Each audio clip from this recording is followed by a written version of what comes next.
In fact, with this hour, my goal at the start was I just want to put out 45 minutes. You know? Dude, me too. Yeah, I want to keep it shorter, and then it just grows. It grows. And then you're like, no, this is really as part of it. Yeah, it grows, and I took out almost 20 minutes to keep it to an hour. Yeah. You know what I mean? Because at the end it grew to something else. But if like unrelated bits, you can just do them later. Yeah. Yes. You know? Yes. Unfortunately, I had to cut some. And sometimes it takes your friend back to what we were saying earlier. It just takes a friend to watch it and go, "This is great in the room, but for video, if you're trying to keep it tight, you can cut all this thing and just be brutal with it and cut something." Yeah, out. Wolf told me that once. She was like, "Can you watch my hour?" I forget which one. Yeah. HBO. And I was like, "Yeah." And I was like, "What's this?" She goes, "Dad, I knew it." Right. Like something about like I don't know LaCroix, Okay. and I was like, "It's kind of cute." Right. It's like below your average. Sure. Yep, Like B you. material that works live, and but no need to put it on the special. Yeah. Especially if you're trying to find time. Yeah. Yeah, like musicians have B-sides, right? Yeah. Where they're like, this isn't good enough for the album, but like we're gonna put it on something. Yeah. I mean, Bill Burr told me never to release the double album. So even your B-sides, use it to grow the next album. You know what I mean? So They're unrelated. Like if remember Allie's like pregnancy special? Yeah. So like if she had a bit about like finding out she got pregnant, like that's gotta go in here. Right. Yes. But if she had a bit about somebody cutting her off in traffic, like I could hold this. Yes. I can hold this. to the Evergreen. next one. Yeah. Evergreen. So I'm at that place where I've actually held stuff from 2 specials ago. Really? That I still really love, and I want to put on a special, and I want to put on this one, but then, the same thing happened again where you're like, oh, this doesn't have to belong here. It just keeps moving. So yeah, then it's hard too because you're like, you go back to a city and you're like, oh, you guys have seen this. Yeah, that's what's weird. It's like I gotta like really put it away. That's what's tough. Yeah. But there's also an argument of if you're They want to see some stuff again. Well, yeah, see stuff again, but also if you're truly building it again, then like it's okay to like do, as long as it's A material, but it's just stuff they heard before. You're just and you're rebuilding. Where you been and where you going? This is Ari's travel show. Yeah, we're gonna talk about travel today. It's You Be Trippin. Yeah. And thanks for having me on, even though I don't really have a disgusting tour story for you. No, disagree. You won. Hi, welcome to the You Be Trippin. It's a travel podcast. We do another different place every time. You won COVID. I thought I won COVID until I found out how you did it. I won COVID, yeah, but I wasn't disgusting. No, you don't have to be disgusting. No, but that was the brief to me. Ari wants to I gotta get. What did they say? They said that he wants a disgusting story about a trip you took, something really gross and messed up that everything got fucked up. And I was like, dude, I've never. Damn. I've got to be able to get through to these people to explain this better. it's like I'm like, can I? Especially when it's comics, like, can I just talk to them? Can I get their number? Yeah, like Chris Red wants to come on. I'm like, just give me his new number. I had his old number. Let me just explain it to him. And they're like, fine, I'll find it myself. Yeah, you have to ask 5 people to get to it. Yeah. Tim Minchin came and he was like, oh, it's a travel podcast? He goes, I haven't been anywhere. I'm like, oh. But he's also not American. How can he not? He of all people has traveled many places. He came from there and now he's here. And then he used to be there, London. Yeah. And then he probably did all of Europe. He was like, I just kind of like. Hey, he's back in town? Minchin? He was. Oh, damn. Okay. I think he. Because he moved to Australia. Back to Australia? Yeah. Last I heard, he was back for a few years. And so he's back in New York. I used to love his old stuff. I've not kept track of certain people, but man, that fucking anti-God stuff was so good. No, he was great. Everything he did was great. Yeah. He was on Californication. Isn't it weird when somebody's like, when you start going like, damn, everything they touch is fucking amazing. Like they never have a miss. Yeah. Yeah, it's fun to see those people. Yeah, like, great acts are great. Yeah. No, but it's not disgusting stories. It's either fun stories, fell in love stories. That was not made clear to me. Oh, they're clearly not. I got to get through to them. Yeah, please tell me. Because I came on because I still love you anyways. I'm like, okay, I'll try my best, but I got no. I was like either amazing or even nightmarish. They only put in the even. Yeah, they led with there was nothing. I'm not even joking. It was like what Ari wants to hear your messed up travel stories. It's such a fucking publicist way of saying it. Yeah. No, it's just like you just got back from vacation. Tell me about it. That's way better. Yeah, that's way better. Yeah, I mean, you were talking about COVID. I mean, I think I did win COVID because I was in Sydney, Australia, filming a movie at the time when COVID hit because Tom Hanks brought it to Australia. for that reason? He was like almost patient zero. He was the first like. Oh confirmed. yeah. And then that's when it got real. Yeah. And Wait, then, what do you mean, Tom Hanks? I've heard of him. He got it. Yeah. And then because he was filming in Australia as well, and so his production shut down. He was filming Elvis at the time, so his production shut down. And so rumors on set was like, hey. We could get shut down. And nobody knows what's going on at that time. This is March 2020, and then one day I'm in the trailer, full makeup, full costume, 5 minutes from being called to set, and the word came. Our director went for a COVID test, so we're shutting down production. And I was like, oh man, I came so close to being in this Marvel movie. I literally thought it was over. Like I was literally 5 minutes. Oh, that was that one? Yeah. And then that sucks. You're like, come on. I know, but I had perspective. I was like, man, there's bigger problems in the world right now. But it was funny, literally in costume, in makeup, 5 minutes from being on set, and then they're like, they kind of. Dude, I remember when I was starting this. I don't want to say his name, but like he was like had a meeting with Brillstein Gray to get representation. It was like big. I was like, hey, what happened at the meeting? He goes, it got canceled because of 9/11. And I'm like, bro, oh man, don't make that the worst thing about 9/11. Oh man, I'm just telling you, like, just say it got canceled. Any follow up? There was never any follow up. No, they eventually got it. Okay, but don't make it like, woe is me, 9/11 happened. I had to delay my meeting at Brillstein. Oh man, that's such a comic. That's such a comic thing. Yeah.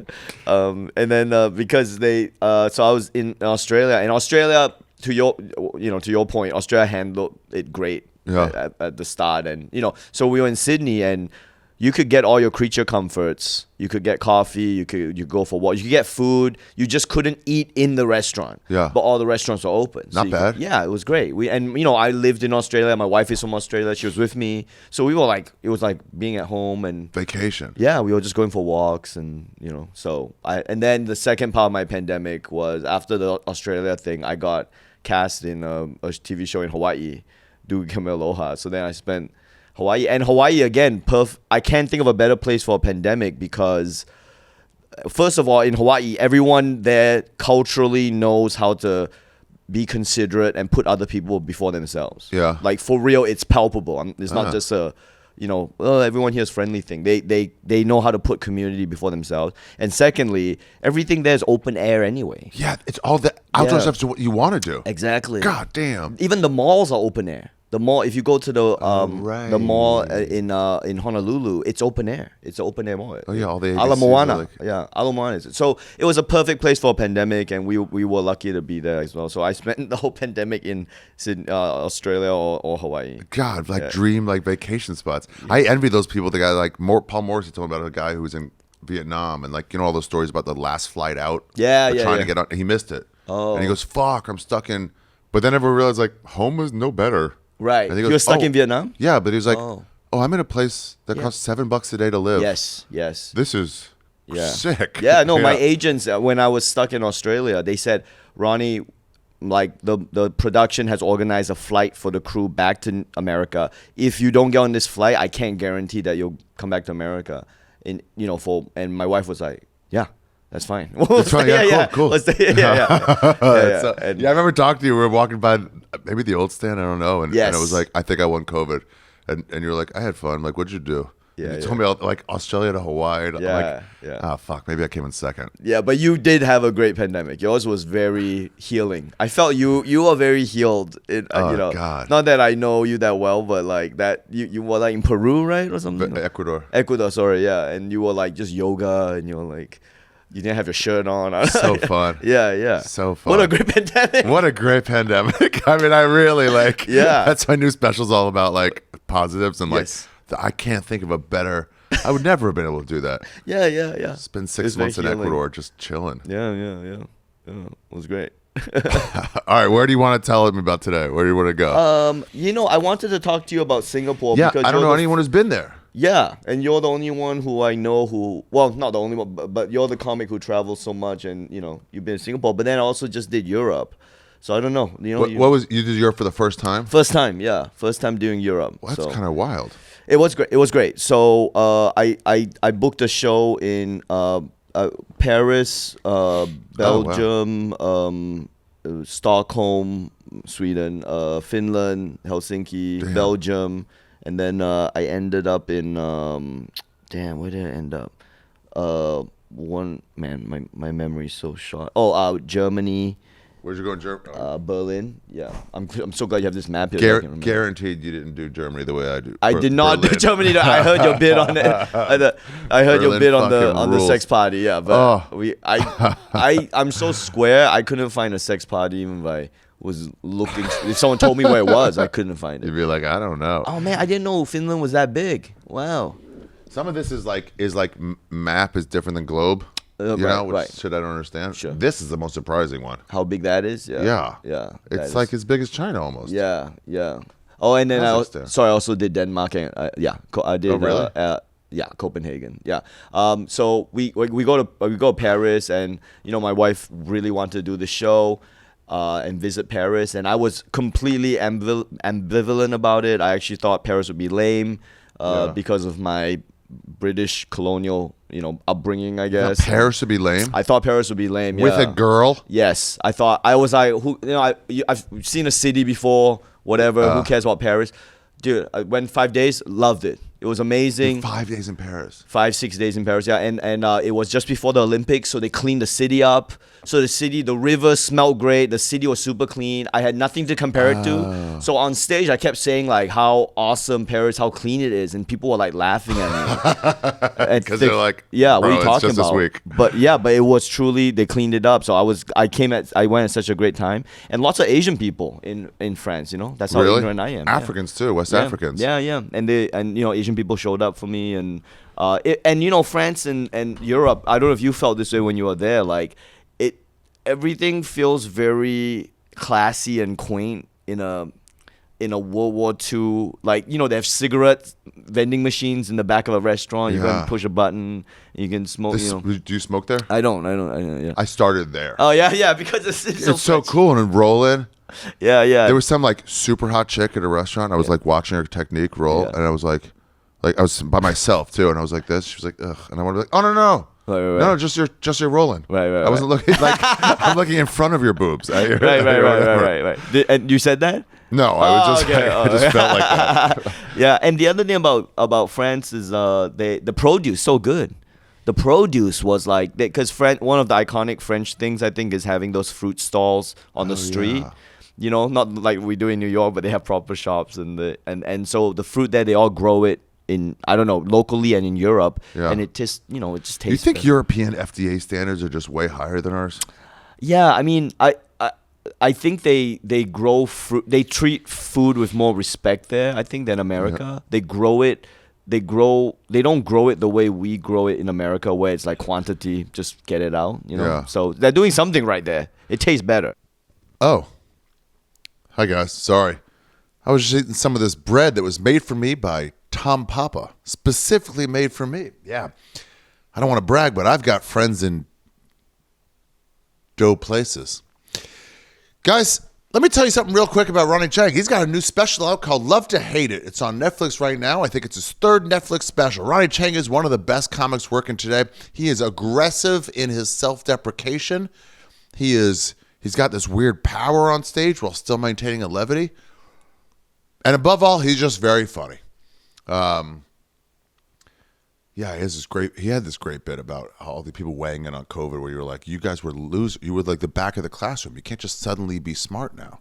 That's not the way it works. Anyway, it was really funny. But right now it's a brand new special called Love to Hate It on Netflix. Check it out. He's also on a TV show called Interior Chinatown that is airing right now as well. You should know that I have Ronnie has no tour, so I'll just get to my stuff. By the way, guys, we're so close to 100,000 subscribers. What are we at right now? 99,379. Bro, 621 more subscribers. Come on, get me there before New Year's. Do what you can. Just hit subscribe right now on YouTube. And also, if you're on Spotify or anywhere else, are those the only two places to take in podcasts? Spotify and YouTube? Could be. My special, America's Sweetheart. Should I give you a sneak peek? Should I? Is this even the color corrected version? I'll give you a sneak peek. Quick sneak peek if you're watching. But like quick. It's pretty fucking ballsy. I went pretty fucking ballsy on the set design. That's your sneak peek. In lieu of jokes, I have set designs. No, for real though, I'm excited about it. I'm excited to see it. I've been doing press. I'm here in LA at this place, doing press for it. And set your calendars, January 14th, America's Sweetheart. And then Jewel will be airing on Netflix as well, sometime in April or May. My tour, the farewell tour, I guess you already missed the Tahoe date, but let's start with next year, January. Pittsburgh, Providence, both with Adrian Appalucci. Salt Lake City, Brea is with Adrian Appalucci. Nashville's with Adrian. And then San Antonio with Ari Matti. The two Aris finally together in San Antonio in February. Tampa, Denver. I don't know if I'm bringing to Denver yet. And then in March, we got Schaumburg, Atlanta. Oh, Adrian will be with me in Schaumburg, Atlanta, Portland. Then San Jose, Orlando, Fort Lauderdale. Some of these are sold out. And April, we got Seattle. Vancouver, I think, is sold out or close. Calgary and Edmonton. I think both of those are almost sold out. And then June, Anchorage, and that's it, you guys. And then I'm done till 2027. No more road gigs for Ari for a while. That's it. Subscribe. Do whatever you want. Enjoy your lives. I got merch on the website, arishaffir.com. Enjoy, guys. Let's get back to Ronny Chieng. Oh, forgot to say, I'm doing a screening in Austin, Texas, of my new special, America's Sweetheart, at the Creek in the Cave. Get tickets right now at arishaffir.com. That's the add-on. Tickets for a pre-screening of America's Sweetheart by Ari Shaffir at the Creek in the Cave in Austin, Texas, January 12th. No more details than that I have right now. I'll be doing a little stand-up before or after and a Q&A, and I don't know what else. But come. It's going to be a party. Let's enjoy. Let's get some drinks.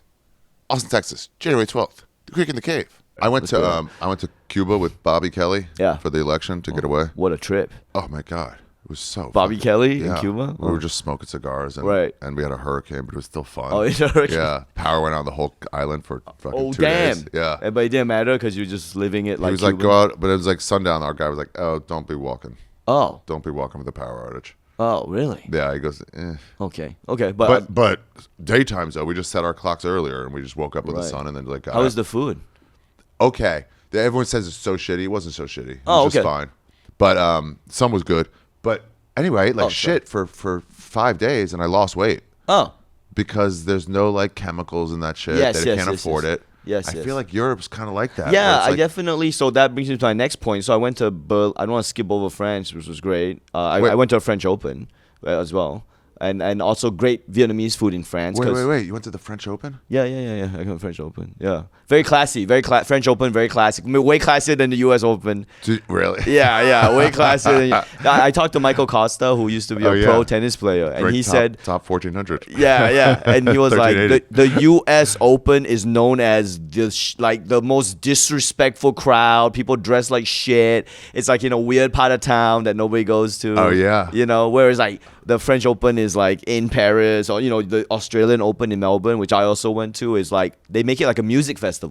So outside the stadium is a whole event that you could, food, and then there's bands playing and everything. The U.S. Open is the only one where it's like, ugh, where are we? But, yeah. And it's also New York. It's not even a classy city. Yeah, well, like the San Francisco Open could have been better. Sure, yeah, so this is how classy the French Open is my wife bought some merch from the French Open, and it's stuff she wears every day because it's like classy sweater. Really? Like the fashion there, truly in Paris was amazing.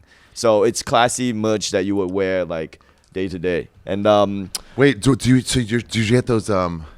Is that where the strawberries and whipped cream is? Yeah, they had that, but they had the French Open? special. No, you're right. I didn't have that though for some reason. I didn't get any of that, but I know they have a special French Open thingamajig that day.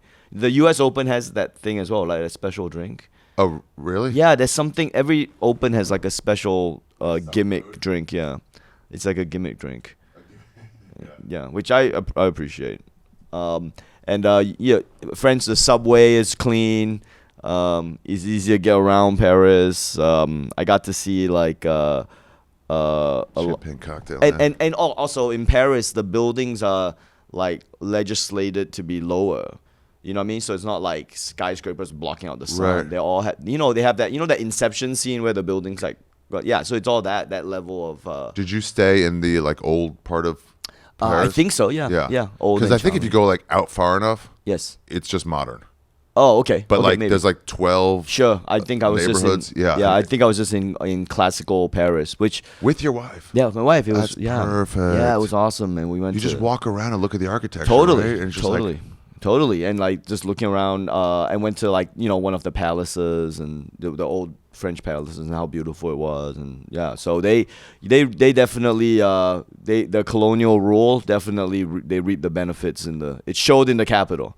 They did a good job, with the. I was thinking when I was there, like what it would have been like to be a German soldier during the occupation. Yeah. And like you get free baguettes pretty much anywhere. You treated with respect, Sure, maybe. Yeah. Forget about the negatives. Yeah. But like, forget about that. You're just a soldier. Sure, you're not like planning. Sure. You're just there. You're just there. And you're just like, man, what a time it would have been to be there. Like Yoshi told me about Kabul. And that's like a city that's gone now. That doesn't exist anymore. Yes. It's like it was an occupation Kabul with like foreign workers and shit. Right. And like that in Paris must have been like. Yeah, you wonder if you're a German in Paris and you're occupying it, and your whole mission statement is that you guys are the best. Yeah. And you're in Paris and you're like, man, I mean, maybe we're not the best. These guys. Oh right. These guys kind of pretty fucking cool. Yeah, they have great taste. I think, in France, they have great taste in Paris. And you know what? Also, the other thing, everyone was like, another reason why I was dreading going to France was I kept hearing how snobbish people in Paris were. Yeah, not true at all. They were super friendly. Way friendlier than New York City. That's for sure. Where does that? I love when people go like, "Oh, this city's expensive." Like, won't be for me. Yeah. Like, compared to what we're doing here. Yeah, and they were very. Yeah, what is that when people tell you about a place and you're like, I didn't see that at all. Yeah, I don't know. I didn't find them snobbish. Yeah, I did not find them snobbish. Quite the opposite. Everyone's very friendly to me. I mean, the Paris Asian community really showed up for me, and they were obviously very gracious hosts and very supportive. They spoke fans. English enough? Everyone can parler anglais. That's the other thing. So we went to in France. We went to a champagne house, independent champagne house. What does that mean, champagne house? It's a place where it's like a winery, but they do champagne, and it's independent as well. So this was in Remis, which I'm not pronouncing correctly, but it's Remis, I think. Reims, France. It's like a little village in. Just outside of Paris, so you take a train there, and very very beautiful. Reims, yeah. Anyway, you would think that this could not be a more snobbier place because it's French champagne house, independent, outside of Paris in the countryside. Yeah. And I go there, and the people who showed me around, the people who owned the champagne house, had no idea who I was, could not be friendlier and more generous. And they showed me around. They explained every little part of the champagne process to me as though, they've never done it before. Really? They weren't jaded at all. They were like, this is where we do this. This is the history of this house. We took it over. Here's some champagne. And at the end, they said, like, the most striking thing to me was, like, they said, like, because I was telling them how, like, man, in France, it's like everyone can speak English. And they're like, oh, I think our English in France is not very good. We're a bit lazy with it in here. And I was like, it's a good accent. That was the attitude, was that our English should be better. It's not because we are lazy. That's the least snobbish. This is from a champagne house guy, and I don't think he was just being modest. He genuinely felt that way, and he was saying that the EU has made it so that English is the language of business now. So that's why everyone in France kind of speaks English. Yeah, that's kind of lucky and unlucky. That like when you meet people, like everyone meets up in English, like in hostels and stuff, anywhere pretty much, or sometimes German. If like Danish people are there, they'll like speak German. But generally English, so like it doesn't behoove you to learn another language. Sure, yeah. It's like it makes it easier, and then like you don't grow. Yeah. And also that's crazy. My language is lazy. Yeah, look, it's one guy. So what? My point is that he was a super French guy who makes champagne. You would think could not be snobbier, but the nicest dude on planet. Yeah. And then the other thing about traveling in Europe in 2024 was, damn, Uber was everywhere. You know what I mean? So you can just and not just Uber, but credit. Everyone takes Apple Pay or whatever credit card. So like you could go the whole trip without exchanging a single dollar or getting lost and trying to navigate. If you want to go somewhere, you can go there. How good is tap and go? Tap and go. They just come over. You don't even stop talk. your conversation. Yeah. And no tips. No tips. There's nothing to figure out. Nothing to figure out in Europe. Yeah, and the maps all work, and where if you want to take public transport, you can tap on the public transport too. Dude, the whole so you don't get lost. You just take an Uber to where you're going. You get out right there. Yes, and wow, it's way different. Yeah. Oh, you haven't been there. No, I have, but it was way different than like when you started going places. Yes. And you're like, where does this bus go? It might be going the wrong way. Might be going the wrong way, and then there's a language barrier. But now you're totally fine because worst case you pull out your phone and then there's the translator app on it. But anyway, I want to get to the point you were saying earlier, which was that the food is. So I went to Berlin. I was in Berlin, Germany, and I was eating a steak in Berlin, and it came out, and it was like I was like, man, this looks so small, and it looks like. It genuinely felt like we were having World War II rationing because of how small it was. Yeah, you're not even fat. And I ate it. Yeah. And I was like, this is what it should be. That was the right serving size. Yeah. You know what I mean? That is all you needed. So the serving size in America as well, I think they kind of took this old European style of food, and then they were like, what do people want? They want more. And then you just, in America, they would just double, triple the cheese.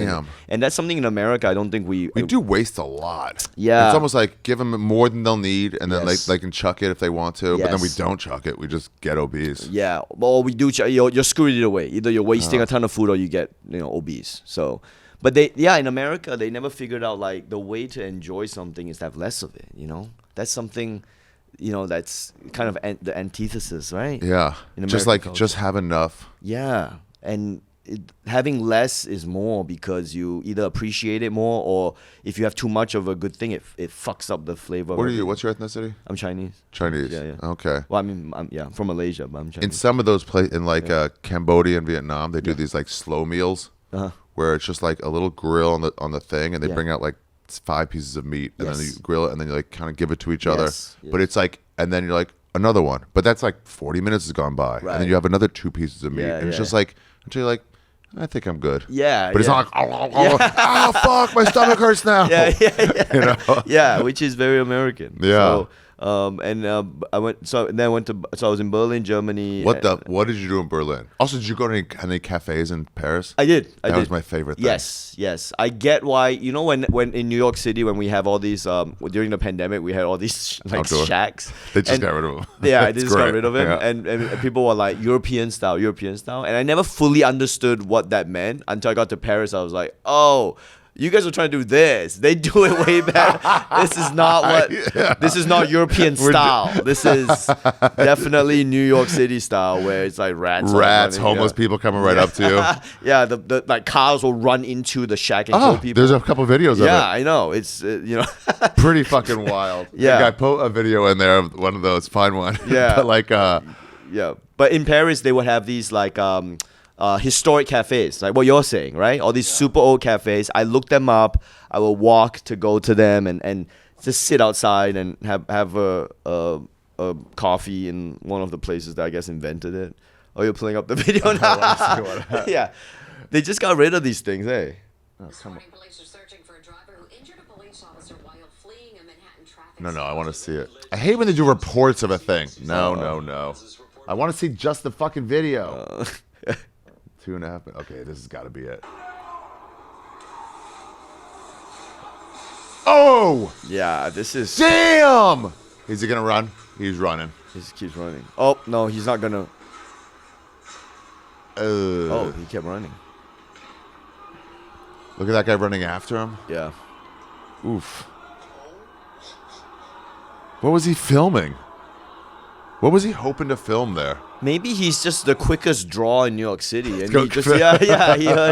he heard like someone screeching in the tires screeching. Dude, you know that theory that like when you're smuggling drugs into China, if you get caught, like you have to shoot your way out because they're gonna hang you. Oh, I never heard of this theory. Sorry, I never heard of this theory. I genuinely have not. It's punishable by death, the traffic. Right. Getting caught with, they'll just put you in jail, kick you out. Yeah. But like if you, so they're like, you may as like, your only chance at living is shooting your way out. Okay. Yeah. If you do this, you're like, yeah, go. Yeah, just try to get out of there. Info a penny, info a pound. It's too late. You can't help those people. Yeah. Just save your freedom. I know. But also, like... But anyway, yeah, that's not what they do in Paris. Imagine you're just eating and you're just like, what's it? It's horrible. Yeah. A lot of also Paris, very bike friendly city. Lots of bikes. Guys, I'm freaking out. I got crazy thoughts in my mind. Everything's coming at me. Politics, bigger stuff. Like, is Google Maps better or is Apple Maps better? Oh, I don't know. I got half my family saying Apple Maps. And then the other half saying, you're crazy, you're going to the wrong spot. Use Google Maps. And I'm freaking out, man. And I can't afford therapy. And I don't have time for it. I wish there was a way. Well, now there is a way. The Pensive app. Just 5 minutes a day. It'll get you calm. It'll get you breathing in and out. And your mind will be calm. Swap. New mind. Yeah, that's where I'm at now. It's not just a chatbot. Pensive combines literally thousands of years of wisdom, like Stoicism, your modern psychology, into guided conversations. Try it. It helped me get calm. Unlock your potential, feel better, and take control of your mental well-being with Pensive. Visit pensiveapp.com/Ari before January 6th and receive a large discount of 50%. That makes me quite calm. Who doesn't love discounts? Yeah, it's better than hearing about everything that happened in the rap world in the last 20 years. Pensive. Keep you calm. Guys, my life is in shambles. I had a woman living here and I had a traditional lifestyle and she would prepare meals for me and it was great. I drove her off. Through my video game playing and through my constant watching of The Wire. I just watched it on repeat. I finished the last episode, I start again. Watch The Wire. One day I looked up and I was all alone. And then whatever meal she prepared ran out. I started wasting away and I started thinking about, dreaming about spaghetti. I couldn't get it. All the time I'd wake up thinking about the spaghetti and I was wasting away into this slender body you see today. I want spaghetti. I couldn't find it. And then I found an answer. That you guys could benefit from yourselves. It's Cook Unity. They deliver fresh-made meals right to your door. No prepping, no nothing. Stick them in the fridge. When it's time, warm them up in the microwave. Ready in just seconds. Like 100 seconds, but seconds nonetheless. It's great. It saves me time and it saves me money. And it's right there in my fridge.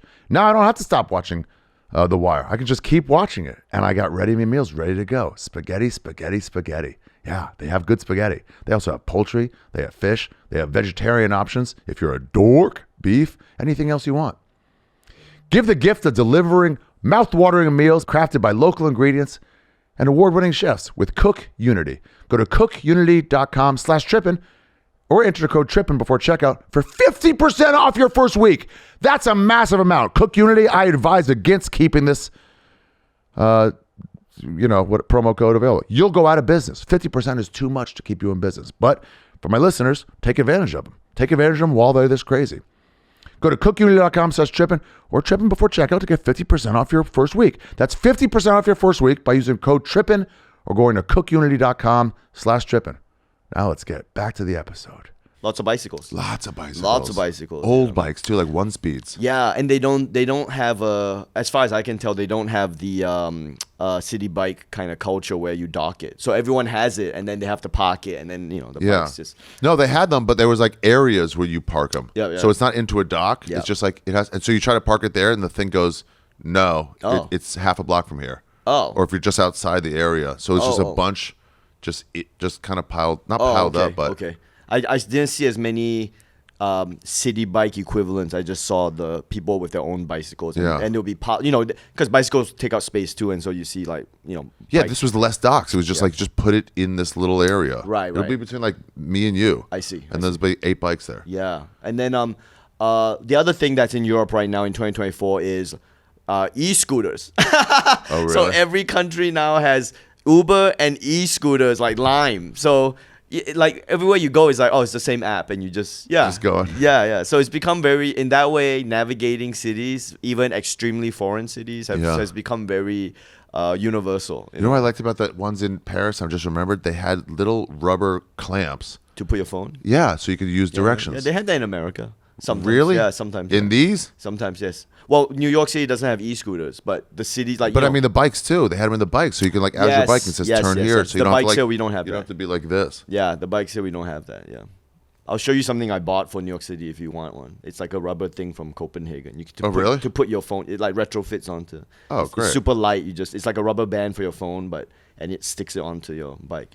Fucking Denmark, dude. They're fucking. Denmark. They're like cutting edge of everything. Yeah, and I got to go there too. So yeah, so Berlin was Berlin. Where did I go in Berlin? Yeah, what'd you do? So this is your first time in Europe? First time in Europe. I've never gone east crazy of for London. someone who's like. Yeah. Where you grew up in Melbourne? You grew up in Singapore? No, I grew up in Malaysia and Singapore. And then I was in Melbourne, Australia for 10 years. And I've done shows in London and Scotland and Canada and America. Canada doesn't count. Canada doesn't count. Yeah. Never been east of... I've been to Japan too, but I've been to China. I've done shows in China and Hong Kong. But all this, nothing. Yeah, never. So it was really a trip to see the world a bit, which is what's so great about stand-up comedy. How we were talking a little about that. It's kind of nuts. I went to Iceland it was one of my first trips. Yeah. And I just remember going like, I can't afford this. But like they fly you out and like, and it was just like, this is, what a cool like benefit of this job. Right, yeah. Like take you to these places where you can't go. You can't make time for it and you can't afford it. Yeah, it's and then you can afford it, but you still can't make time for it. Yeah, it's the best. It's the best. Were you like wide-eyed when you were going there? When you were like walking around? In Berlin or just in Europe in general? I was. I went, my personality type is pretty cynical and I try to keep an even keel and I don't get you do cynical well. Yeah, and I try not to let me tell you why everything sucks. Yeah, basically. So, but even me, I went there like, oh, this is cool. I get it. I might not, not necessarily any place I want to live in, but I love and respected the cities. And Berlin, I think what was the most striking about Berlin was everyone was telling me what a art center Berlin is. Yeah. And I saw it, but what was like, the Berlin Wall, and then they paint on it, so a very arty city, which was cool, and everything was in English. Well, I mean, everyone can understand English, which such was a cool. worldly town. Yeah, and they had a lot of Jewish monuments, I think, in Berlin. I think, or at least not. I don't know what the term is, but like they were a lot of acknowledgements of the past. They got to go one of two ways, right? Or I guess they could stay in it, but like it's either like it didn't happen, we don't want to talk about it, or like That's why when they're like refugees welcome, it's almost like they're hard on that, right? Yes. And it's like, guys, we went so wrong once. We're gonna err on the side of being open-minded and very, very, very efficient. So in that sense, it reminded me of Singapore and how efficient and clean it was. They everything was orderly. Their systems were great. Traveling in the EU, what a dream. No, just walk right through. Just walk through. It's like state to state. Yeah, it's state to state. I couldn't believe how like easy it was, and you're in a totally different country and culture. Different language. Different language. Foods? Yes. Yeah. Wow. Yeah. And then you're just like, oh, just hi. Hi. Yeah. Come on in. Yeah. And you go in, and one thing that struck me about Berlin was how empty it was. That's what I was like in terms of crowds. No people. I was walking around. Dude, I was making fun of it, because everyone told me how popping Berlin would be, and so I was taking photos of how like deserted the city was, how empty the nightlife was. Like I was at a bar, someone was on his computer doing an Excel spreadsheet. That's how quiet the bar. Yeah, at night, and the bar was like empty, and then the street outside the bar was empty, and I don't like crowds, so I love that Berlin. Yeah. But it was still funny how many people were telling me how that you were with your sex parties, and then this guy with the drinking, and I was there like there was no one there. It was empty. Wait, you don't like crowds? I don't appreciate crowds. Yeah, that's so against your racial. That's why we came down to Malaysia. That's why you got out. Yeah, that's why we went down to Malaysia. I'm from Malaysia, less crowded, and the shows went well. Not to pat myself on the back. Dude, Berlin is. Yeah. I mean, the shows too are like they're down. Yeah, down. They're savvy. They're so smart. They get it. And they're like. Yeah, I literally played a venue. I think Trevor played the same venue a week before me, Trevor Noah, and so the booker was telling me like, hey, Trevor would do Berlin, then he'd do the other cities in Germany. Like, would you do those other cities? And I'm like, yeah, I guess. I just, I'm really, I genuinely was shocked that anyone would want to come and see me in Europe. So I was, I just like, I didn't try to maximize the tour. I was just grateful to be able to go once. Oh, dude, so you'll see this next time you go too. Yeah. Everyone will be like, hey, do you want to come here? I'm like, I'm already coming. I can't just I have my flights and you need to hit me up 4 months ago. Oh, right. In terms of like suggesting cities. Yeah, or like you're gonna be playing in Thailand, and I'm like, oh, come to fucking Cambodia while you're here. I'm like, bro, I'm not like, it's all covered. Yeah. It's all planned. I'm from America. I can't. I'm not winging this. I'm not a backpacker. I didn't just add it. Yesterday. But you know what it is in Germany is in Berlin anyway. I went out first night like looking to find trouble. And at like 8 p.m. I get out there and I'm like, fucking same thing. Couldn't find anything. It starts at 11. Oh, the Vice. Starts at 11 or 12. The Vice starts late. Okay. Yeah. I didn't see the Vice. All I saw was clean streets, very cute German restaurants. I had a beer there because you have to. And I saw the Berlin Wall, which was cool. What'd you think of it? It was cool to see this thing that I've only read about and I kept hearing about over the last 30 years. And then you see it in person and you're like, oh, okay, this thing was it. Because we went to Checkpoint Charlie. Oh, you did? I never went to it. There was no one there. And everyone's like, oh, you got to line up for 4 hours at Checkpoint Charlie. There was no one at Checkpoint Charlie. Really? It's completely empty, yeah. And I was surprised because I was in a cool part of town. And it turns out... just east to west? Yeah. Wow. And I was in a cool part of town, and only later did I found out I was actually in the east part of Berlin, which was supposed to be the not cool part back in the day, right? East was not cool? Yeah, because that east was the non-American side. The west Berlin was where it was popping, right? Because it was like American. Oh, right. But east was more Soviet, so east was like people were trying to escape from east. So oh, east, yeah. So no. Oh, east is now the spot. Yeah, east was cool. Yeah. East Berlin was like cool. I think it was... It's so funny. There's a McDonald's there too. Yeah. Isn't that at crazy? Checkpoint Charlie. Yeah, like imagine you're a soldier there, and then you get transported to 2024. You're like, wow, this really became different. I mean, same thing. You're an occupying force there. We're like, Berlin's great. I'm here. Yeah. I actually think that McDonald's is actually on the east side of it. I could be wrong. Oh, that's the line right there. That no, that's a street line. But I can't. Don't quote me on any. I can't remember what was which side was which side. This was it. You would go through this checkpoint to get to like east or west. Yes. Yeah. Then, oh, you didn't know about this? Like a little bit. Okay. Yeah. Oh, here's the picture. Yeah. East and West Berlin. Damn, the city fucking split in half. Yeah. Do you ever go to these like so Paris and then the Berlin Wall? Yeah. Sometimes I do these things where I'm like, Jerusalem's like this, or the Great Wall of China, where I'm like, since the structure is the same, I can just mentally put myself back to what it was like. Yeah, a little bit. Something's bringing me directly back there. Yes. Definitely more history in these places than America. Yeah. So yes, you can put yourself back. America is very young. It's like less than 300 years old. Yeah. And these places, they got stuff stretching back at least 500. But even the Berlin Wall, like you see it and you're like, oh, I could see how someone would want to get over this. Yes. Want to get to freedom. And then like, it's not that tall. Yes. Well, yeah, there's a lot of guns around, but yes. Yeah. But no, you're absolutely right. I think that's why it's so good that they left it there. Because you can put yourself in that situation, and then you can, it gives you appreciation of it, and Yeah. I definitely appreciate it, even though I obviously have not much of a connection to that. But Berlin was awesome, and again, this Germans too serious, don't know how to laugh. Totally bullshit. They're great. I love these stereotypes. London too. Food's shit in London. You're like, no, it's not. It's some of the most like Michelin restaurants. What are you talking about? You're saying what they mean is British food sucks. Yeah. But even that is not really that true. Right. I will say that I do think British food does suck, but I think but they don't have they have Indian food in England. Yes, that part is great. That's the part that's great. And then after Berlin, I went to let me see. Oh, sorry, I'm not sure how you do this podcast. Do you edit it? Am I supposed to talk over the top so that, like, am I supposed to pad while you're away, or do we just edit this out? No, you keep going. Oh, okay. Okay. Where'd you go after that, I'm pretty sure I went to Belgium.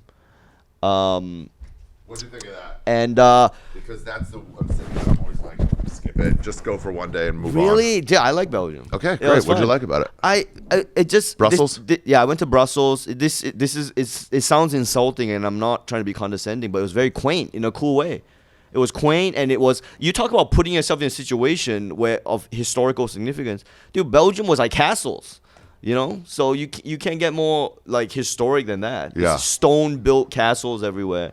And what was Belgium in the olden days? Was it like a center of anything? I think it was a weird like part of France, and then they became their own country. Oh, really? Yeah, they were like a place that France would keep on annexing or something, and then they would split off. And so Belgium is weirdly, I didn't know this about Belgium, that it's actually half of them are like Dutch speaking and half of them are French speaking. Yeah. And obviously there's overlap, but their country is very much made of these two language bases. And so what's funny about them is I would what beautiful city, first of all, and not like a metropolis. So Brussels is a cool city, but it's not like like Paris or Germany. Yeah, and so it's a little smaller.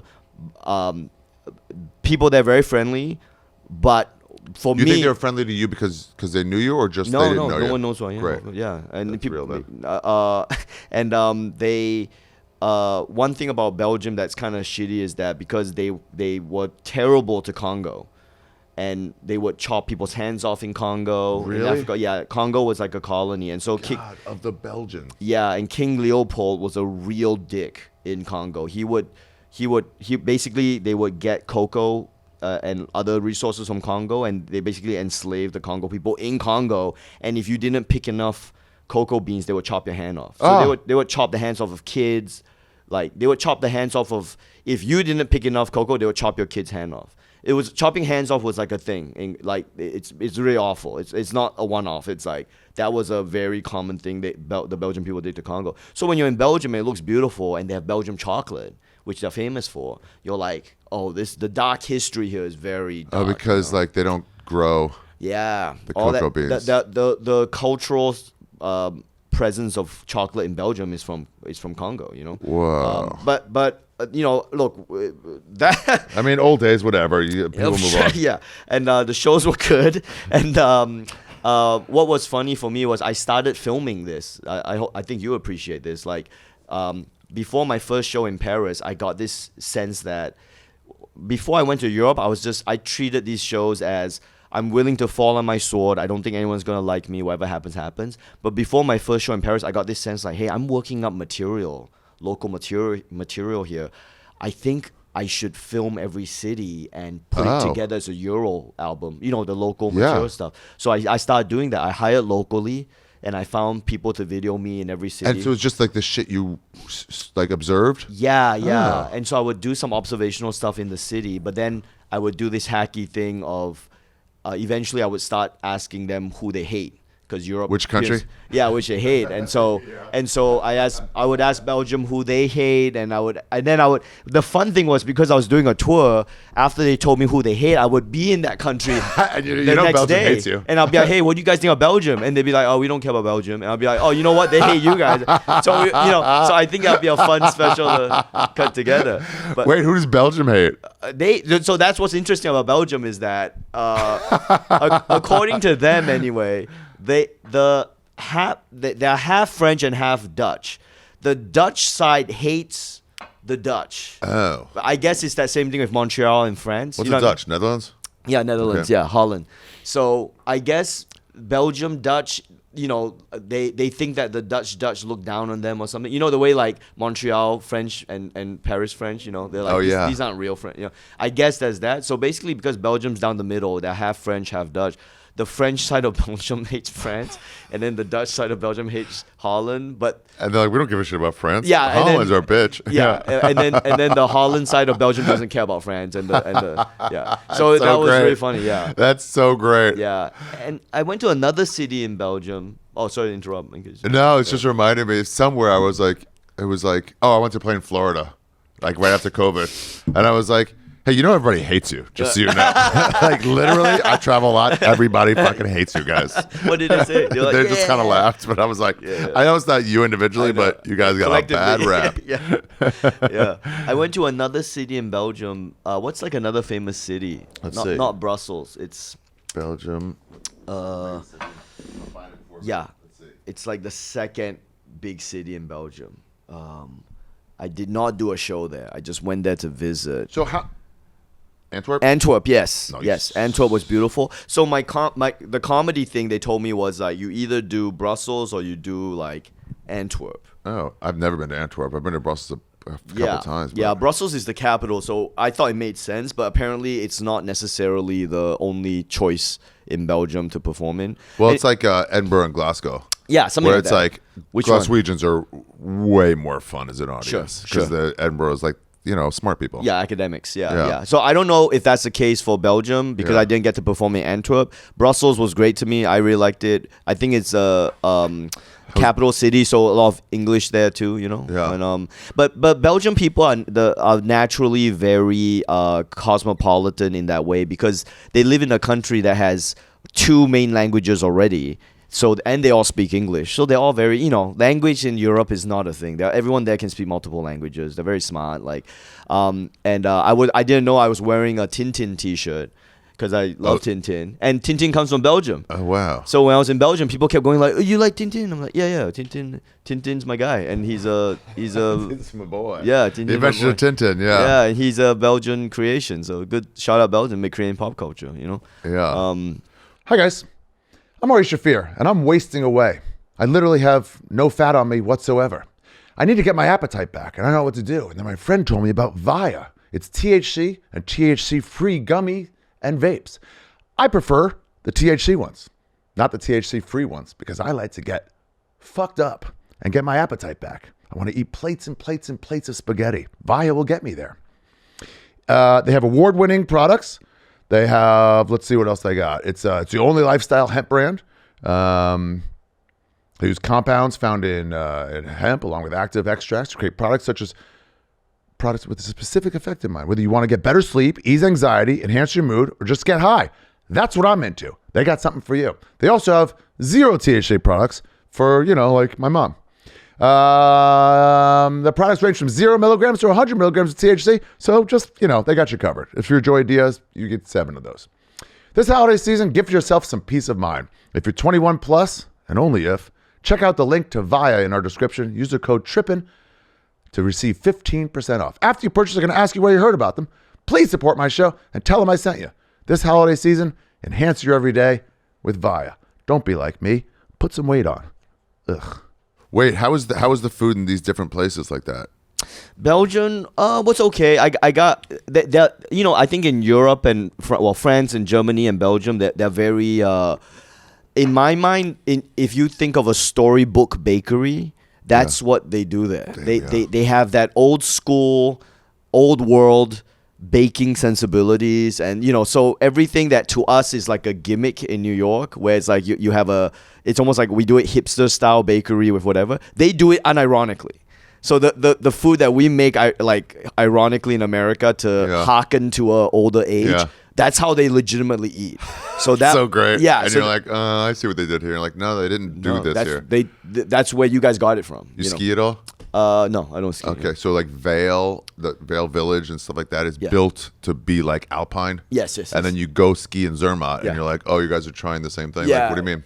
Yeah. This building's been here for like 500 years. They're the OG. Oh, right. They're the OG. Yeah. So that being said, like this is me personally. There's only so much white food I can eat, white people food before I hit a ceiling. So I have to go eat I have to go find the Asian food in the city. Oh, really? Yeah. I physically can't eat. Dude, I finally figured out Chinatown when I was in Shanghai and Beijing. Oh, yeah.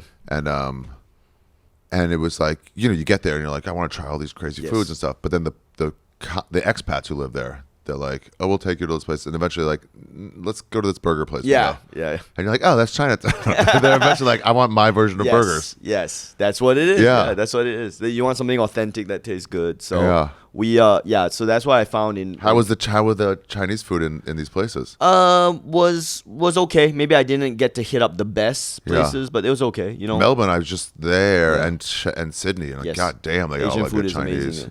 Yeah. And everything they got Burmese, they got everything. Yes, they got everything there, and they have great produce. So you have great cuisines plus great Australian produce. Yeah, the meat there, the vegetables in Australia, everything is tip top. So I didn't get to get a great sense of it, but I was only 2 days in every city. So how'd you do it? You split up shows every 2 days, or how'd you do it? Yeah, every 2 days, and in hindsight, I probably should have given myself more. But when you're planning the tour versus when you're on it. When you're planning, you're like, I'll do 2 days, whatever. When you're on it, you're like, fuck, I wish I had more time in this. How'd your Jews feel about that? My agents and managers. about you taking days off. Oh, my guys aren't Jews, but sorry. Mine aren't either, but I still call them Jews. That's how you call them? It's the Jewish arts. No, they actually were okay with me doing it. They because my agent actually had great perspective on this. He said, Ronny, you should do Europe because you're going to love it. And they can't offer you life-changing money. Right. So you should do it before you personally feel like it's not worth your time, which was a great way to phrase it to me. Yeah. Because not to be snobbish, but I did make decent money on this trip, but my mindset there wasn't I'm here to make money. My mindset was I'm just having a paid vacation. You'll make more money in Kansas City. Exactly. But that's not the point. Kansas City is not Paris. So yeah. So he had good perspective on that. That's why I like my agents and managers, because they're not like, they're never squeezing me for cash. Mine started to be like, dude, if you're there, you got to work every day or it's not worth it. I'm like, and I go Thursday, Friday, Saturday, Sunday I'll work. Yeah. Other 3 days is off, and then I'll either stay in a town or go early to next town. Yes. But if anything, my agent actually told me to do less so I go enjoy myself. Yeah. He was like, hey, don't do, like, spread it out a bit. And then did you take trains anywhere from country to country or city to city? No, we flew country to country, but we took trains in the I took a train from Brussels to Antwerp. So, stuff like that within the city. How was that? Great. You know how they do trains? It's not like America. It's so nice. It's way nicer. Sometimes, did you do the first class train? Yeah. It's like $20 more. Yes. It's really but so much nothing. And then they come by with nice coffee and like an actual, like a better cup than this. And they come by like, hey, what can I get you? Yeah. It's just so great. Like Japan trains are awesome. Really? Yeah. Oh, you never been to Japan? I wanna. You will love Japan. You will love it. But my point to bring up Japan is just that I feel like America is the only country that does trains the worst. Yeah, we're like cattle. Yeah. We're off, you know how like UK like stand up is like an offshoot of theater. Yes. And ours is an offshoot of like campfire storytelling. Yeah. Yeah, our trains are an offshoot of cattle transport. Wow, that's a very insightful. Maybe, right? No, but even that point about we are campfire storytelling. Oh yeah. I didn't think about that. I didn't think about that as stand up. That's where it came from. Yeah, I saw some guy I've quoted for Ragnar Jarlsson, whatever. He's my favorite art piece in the world. It's in the San Fran, maybe MoMA right now. The Visitors. It's so fucking. Me and Adrian saw it in Phoenix, I think. Randomly, we were looking for some yayoi thing, and we came across this, and it was just like, bawling, crying. What? It was overpowering. Oh, you going to San Francisco anytime? I'm not anytime soon, but I just did it. But please send it. He's got a residency there, so like, yeah. Please send me what you're talking about. Okay. Yeah. But he came to speak. He's Icelandic, and the Icelandic art scene is so like together because they're all funded by the government. Sure. And so all the comedians know the actors, the comedians know the visual artists. Yes. So I told my friend Ari Eljar, and he was like, "Oh yeah, he can." And then his buddy was like, "He's going to speak at the MoMA here in New York. Oh, wow. Like if you want to go see him, he's got a new installation." Yeah. Sure. So me and Adrian went, and he was speaking. And he goes, and I'll apply. He's talking about the arts, but like visual arts, but I'll apply it to stand up. Where he goes in because he does music and video and all this weird stuff. He goes in Europe. The rock stars come from art school, like the Rolling Stones went to art school. Yes, that's right. And they come out of that. You act like rock stars, and that's just because they have money and they act like brats. But like they come out of art school. And he goes, in the United States, music is. He goes, how do you say this? And he like leaned in to ask somebody like something Icelandic. He goes, okay, music is of the soil. Whoa. Yeah. Wow. Right? That is very cool. And that's how our stand-up is. It's of the soil. Yeah. It just grew naturally as its own thing. Yeah. So when we see like UK comedy, a lot of people are like, what are you talking about? It's kind of a different thing. You shouldn't be judging it. No, totally. You're right. You are so right. We don't have and that's what I learned. Yes. We don't have that here. Yes. And they look at us as oafs. Like, well, what's the message? Like, no message. We just had a good time and forgot our woes. And some of that comes from, I guess, the mission statement of America was that freedom of speech as part of it. So that, you talk about the government, talk shit about the government, talk shit about, So there is that kind of thing. But you can't deny that I think London was British comedy, as much as it came from theater, I think they were also looking over here. Right. And being like, oh, they're doing that? Well, we'll do. And then they did that, because they're connected to theater, they did their version of it. But they're They're like to put it under their microscope. Yeah, like, that's such a good point. That's a great point. Yeah. I never realized that. Yeah. I think the only thing that's unchanged no matter where is Irish bars. Irish bars. Irish pubs are the same kind of anywhere. Yes. Doesn't matter what your influence is. Yes. They just do it the same. Totally. That's totally true. Yeah, everywhere you go, everywhere in Europe, the Irish pub was the Irish pub. It's just like you know what you're getting. It would be the same name as well. It wouldn't be like a Cambodian version of it. Yeah, and that point also, you reminded me that all these countries also had their own comedy scenes. You know, burgeoning comedy scenes. Yeah, it was exciting in their own languages. It was exciting. Yeah. I mean, the Berlin scene was people from all over the world. The Amsterdam scene was so fucking big. The local shows are packed every night. Yes. I think also, right, they started on their own, but then also the internet's here. Yes. So they're now being influenced by you and me and Chris Rock and everybody. They're just influenced by them all. They get them now. Yes. And there's definitely, you know, France, I think they have their own style of comedy already. You know, the French, that's, you know, whatever that style is. And then, but the other guys, I feel like they're maybe more American focused, you know. Australia, totally American style. Yeah, well, actually, Australia was British when I started. You know, American style was just seeping in because I guess we were kind of I was pre-social media in Australia. We're doing comedy. Like, so you saw it just coming into like the vibe? Yeah, it was just when YouTube was around, but no one knew how to harness it. And so in Australia, people who use YouTube were YouTube comics, they were essentially doing sketches or they weren't doing stand-up on YouTube. Now, you know how like stand-up is now on TikTok, on Instagram, on, you know. It's like everything should be pre-Russell Peters or post-Russell Peters. Yeah. You know, he really did like PRP or PRP. PP. So that Australia, I would argue Australia was traditionally more UK style and still is, you know. But yes, I think the Americans are influenced, sometimes in a bad way. I think sometimes I think some if you're unintelligent and untalented, if you look at America, you might think that everyone here is just trying to be edgelords.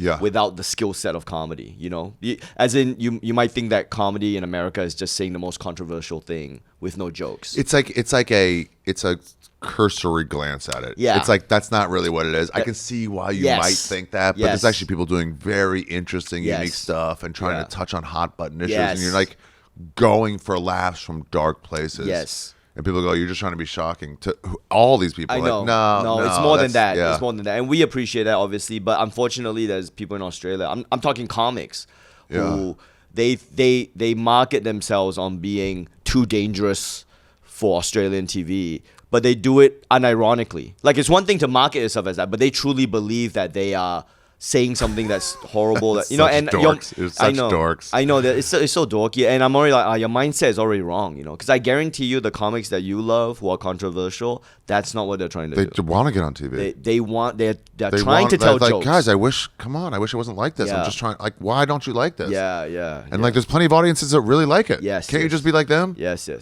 So anyway, but that's Australia, you know, and then after Belgium, I went to Amsterdam, which was great, and everyone's. I guess everyone in America has been to Amsterdam, very cosmopolitan city. So that's the one rule I tell people over this podcast. Don't talk about Amsterdam. I know, I got that rule. Yeah. It was just like, it's the same story. Okay. So like your Paris with your wife and the French Open is going to be different than my Paris. Took a writing class there. And Tim Dillon's is like all restaurants. Wait, you took a writing class in Paris? Creative like memoir writing by this guy. He teaches one there every year. Really? Yeah, he's this great travel writer. Wrote like the book on like, well, this isn't it, but I gotta show my wife. She will love that. Really? Yeah. Right. How long was the class? Either 1 week or 2 weeks. Wow. And then like obviously in English. In English, memoir writing, and like, but also like there's a beginning one and then more advanced. Right. I couldn't line up with the advanced. He's like, you should probably take that just because of stand up. Oh, okay. But it was so fun. It's so interesting. This is just like he wrote like the Bible on backpacking. Okay. And then he 25 years later, he goes, let me write another one. Tim Ferriss credits him with like, you got me going. Oh, how right. And this influenced how to travel. This influenced you. That's why you're such a traveler, because of this? No, I read his original book. I can't find it. Okay, but him. In Cambodia.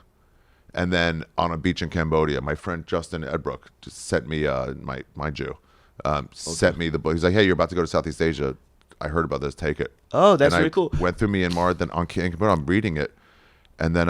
that's one thing I always really liked about you was that you always traveled more than any American comic. Right.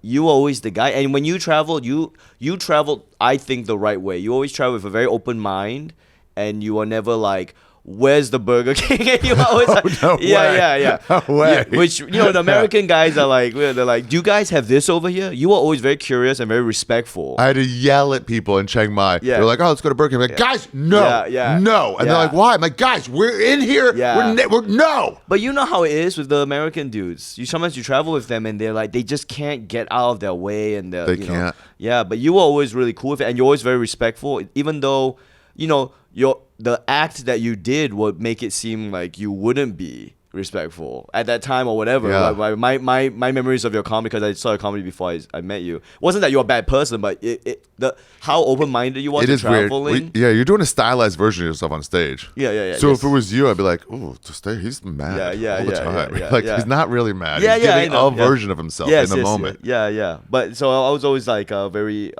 because you would go to like Southeast Asia, you go to Australia, you go to all these places and you would really you go deep in. You wouldn't just. I had so many flat whites in Melbourne. Yeah. I was like flat white Yeah, tour. and I know you hate the surface. You want to go deeper than the surface. You never want to do the surface thing. You always wanted to. Yeah, in fact, your first day, you're like, let me see some statues. Yes. And then you go deeper. Yeah. No, totally. So no, that's great. I gotta tell my wife about this because it's a fun class. But then also he's like, okay, so now those literary people, Hemingway was there, and all these people were in Paris. And you're he like goes, inspired. go walk the streets, do these exercises, describe stuff without using adjectives. Do this, and you're like, okay, Great. like real writing exercises. Great. I love it. Okay, only once a year. It's in August, yeah. Oh. And then like Where's he from? Kansas, outside like 2 hours from Kansas City. Oh, can we do his class in America? Maybe. No, I think. First he did it through the University of Paris. Yeah. And then eventually he was like, "What am I? You guys aren't giving me any. Like, Right. I can I'll just do this. I can just organize That's it." so cool. That's very Oh, cool. it rules. Oh. It was so fun. I wish I could do it all. And the creatively. time. God, it would just be like, "Brah." Wow. And then he taught me how to like. I don't want to make it about me, but he taught me how to like. So I'd write my stories, and a couple of them I like worked out on stage. So like you just have a submission, it's either an essay or whatever. Yeah. And obviously it's gonna be the funniest one. Yes. It's not a bragging. It's just like they're not comics. Sure. But then he's like, hey, so you do these like asides and come back. It doesn't work on the page. Right. You gotta stay in Right. the geographical place where you are. Right. On stage, you want people to forget what you're talking about and come back. Yeah. Because it's just confusing. The Shaggy Dog story doesn't work on paper. Yeah. That kind of like. Yeah. Blah, blah, blah, What's the blah. Shaggy Dog story? Oh, it's a concept of like you tell this super long story that goes somewhere, then you bring it back to like and it was all about this all along. Yeah. Yeah, it doesn't quite work. Yeah. Okay. And just like shortening and tightening and Yeah. getting right into it. Yeah. And also it was like, oh, you can't use your face or your like hands on the page. Yeah. So like I'll accentuate jokes Right. like that's not on the page. Or Right, just right, like right, an aghast look. Right. You know? You know? Yeah. Oh, it's so fun. Yeah, that's so cool. That's super cool. And then we'd all like class is over, like, all right, let's go get some wine. Let's all go to like a it's cafe so and drink sweet. wine and be out in Paris. I love how social and positive you are. Only when I'm gone. Yeah. I'm so much more open when I'm not here. Yeah. How were you different out here in Europe? In Europe, I guess I was calmer, and I also had no expectations of Europe. I genuinely was expecting the worst, and so that helps. Low expectations. Yeah, I had very low expectations, not just of my own how my comedy would go, but of the cities themselves. Like I didn't hype it up.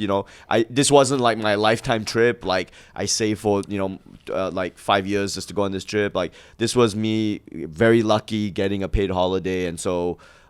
I was prepared to hate the whole thing, and I didn't. I loved Wow. I loved all of it. Yeah, I loved just being able to walk and have nothing on my agenda, and yeah. Isn't that the best? The best. And It's you're the not home, so there's really nothing you can be doing. Yes. That's why Montreal was always fun. We were all like, let's go to lunch. Yes. We're actually not, we don't have to do Yes. anything. There's no Yeah. podcast to do. There's no fucking meetings. Yeah, There's nothing. Yeah, but I wish I remember who told me this comic was like, you never want to see your agent in shorts. In Montreal, because you see the agents also do that. Dude, Justin came to Bonnaroo one year, my agent, and I was like, and he wore like slacks and a button-down shirt. And I was like, Justin, no. And he was like, what do you mean? I'm like, you can't, dude, you can't be an Asian here. Yeah. And so we put on like, I think he like rolled up his slacks and put my merch shirt on, and it was like not close enough. That's the way. And then I was like, do some drugs. Like, I'm not doing drugs, but I will put on shorts.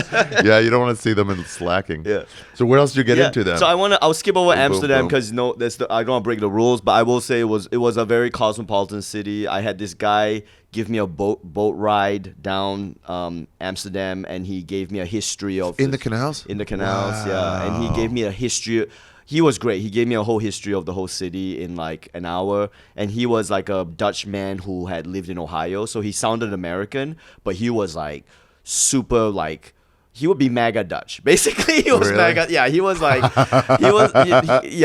he would be very proud of Dutch, not in an obnoxious way, but in a rightfully like, we developed this and this city, the dam system. We were the first to develop this dam system that made Amsterdam what it is. That's why it's called Amsterdam, because of these dams. I know, he was like blowing my mind with all this stuff. What? Yeah, I know. What? I know. And then he would point out stuff in the city, like there'll be crowns on the lampposts, and he'd be like, that's the crown that was given to us by the king which was a like license to open the city of Amsterdam. And I was like, which king? And he was like, oh, the Roman king was the one who gave us our license to become. Dude, they got all the way up there. Yeah. And so he was very proud of that. And then he would give me history. And then we would pass by the zoo.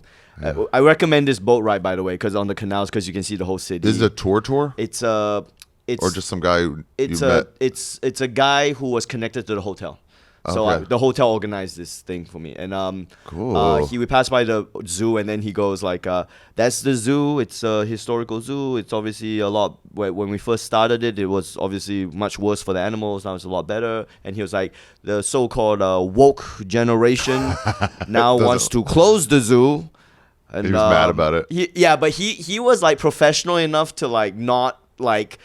You know, he said it like that. That's where he left it. He didn't go like, fuck these guys or whatever, these stupid. He just said, and the so-called woke generation now wants to close the zoo, and that's something that's up for debate right now. And then I because for me, I guess I don't know whether he expected me to be left or right or whatever because of my face and my eye shape, but I was just like, I said, I get it, man. I mean, zoos, these animals, it's important for people to see animals in a zoo, like, so we respect nature, and some of these animals will have died in nature anyway, so anyway, so I was like making an argument for the zoo, which dude, do you do this where you just like, whatever your feelings are about an issue, you're like, I'll just take your side. I don't want to fight. Yeah. So no matter what, like, oh yeah, totally. Yes. I'll do that sometimes to not fight, and also just to explore the person's psyche.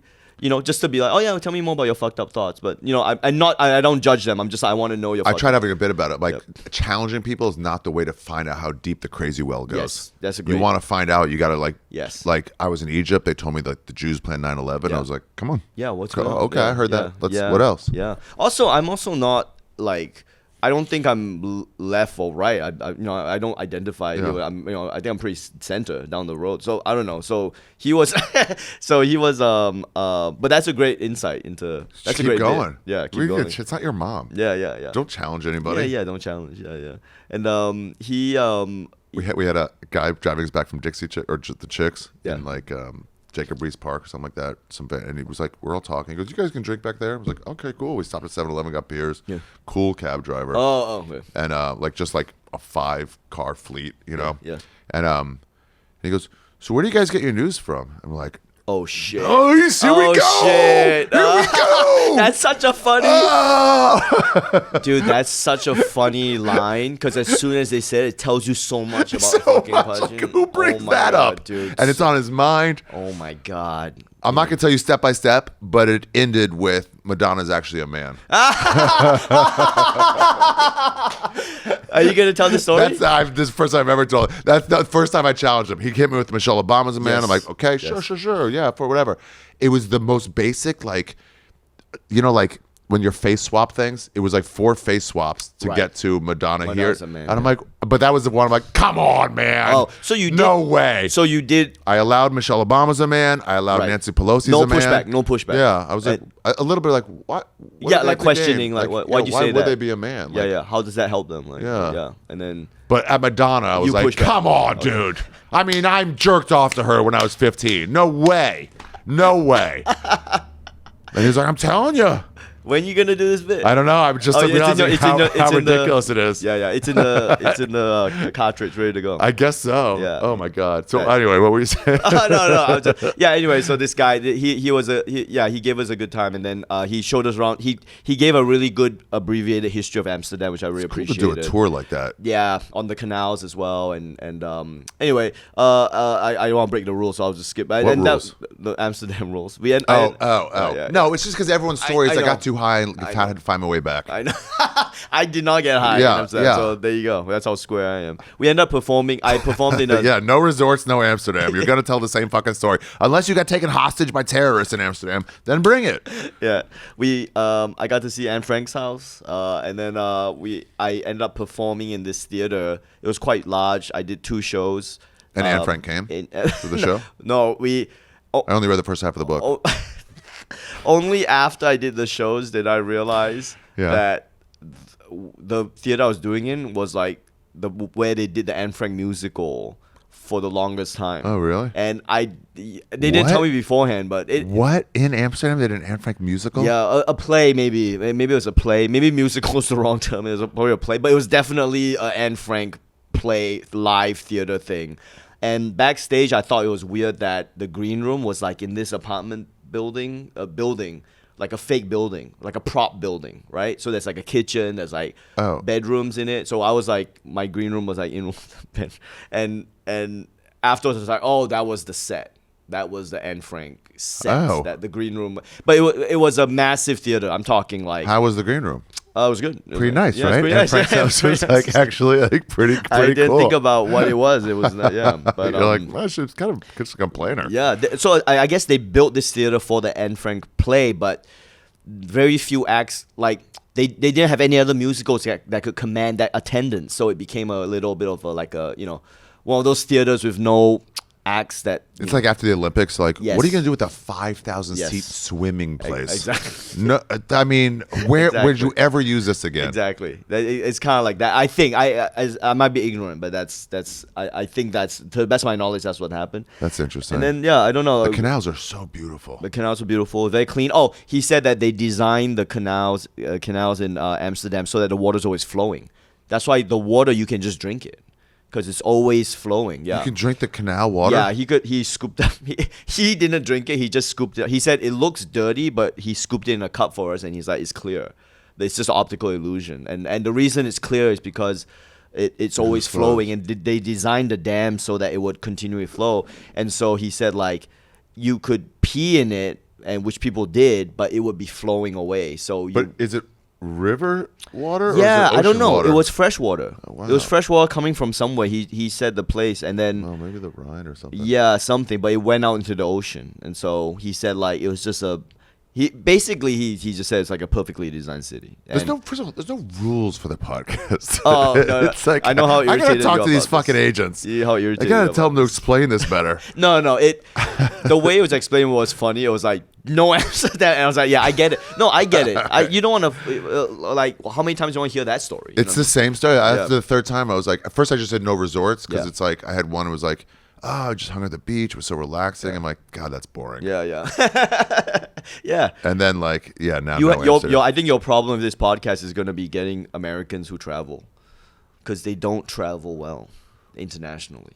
They don't travel broadly, and they don't travel. A lot of guys have done one trip. That's what I mean.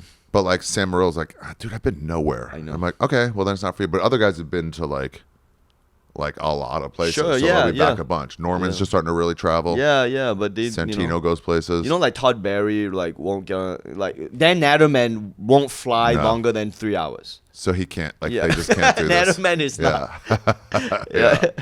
Although you should get Todd Berry. He did Thailand, I think, last year. Oh, really? He travels. Yeah, Todd Berry gets out there. Some of it too is like you don't have to get your hands way dirty for me to be interested in it. Yeah. Not even for this pod, just in general. But it's just like H. Foley went to Greece and he's like, I've never been anywhere. Yeah. Went to Greece. I was like, I didn't want to get hustled or anything, but he goes, fuck, you know what? Let me just rent a small car. It was like an open air car. And he goes, felt so free and like whatever. And I was like, yeah, that's the vibe. Yeah. He went to like a tourist island. Yeah. But still like. To be fair, traveling is such a privilege too. So, it's a thing that people, So yes, I agree. Not many people experience travel like that. Yeah. They think travel is going to Orlando, Florida, right. and it's going to Disney World and eating a turkey on a.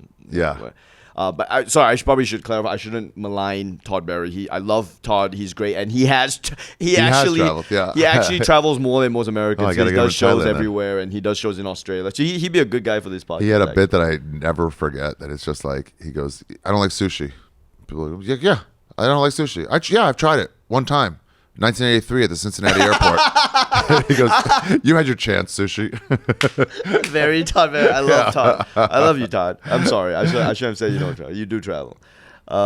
It is fun when you go to these places and you see like a comedian's poster from 2 months ago. You're like, oh, they were here. Yeah, they were here. Yeah, and then you message them. You're like, hey, look. I take a photo of it. I'll be like, hey, I'm in here now, and they're like, oh yeah, that place is great. Thailand was a real brought people out early on.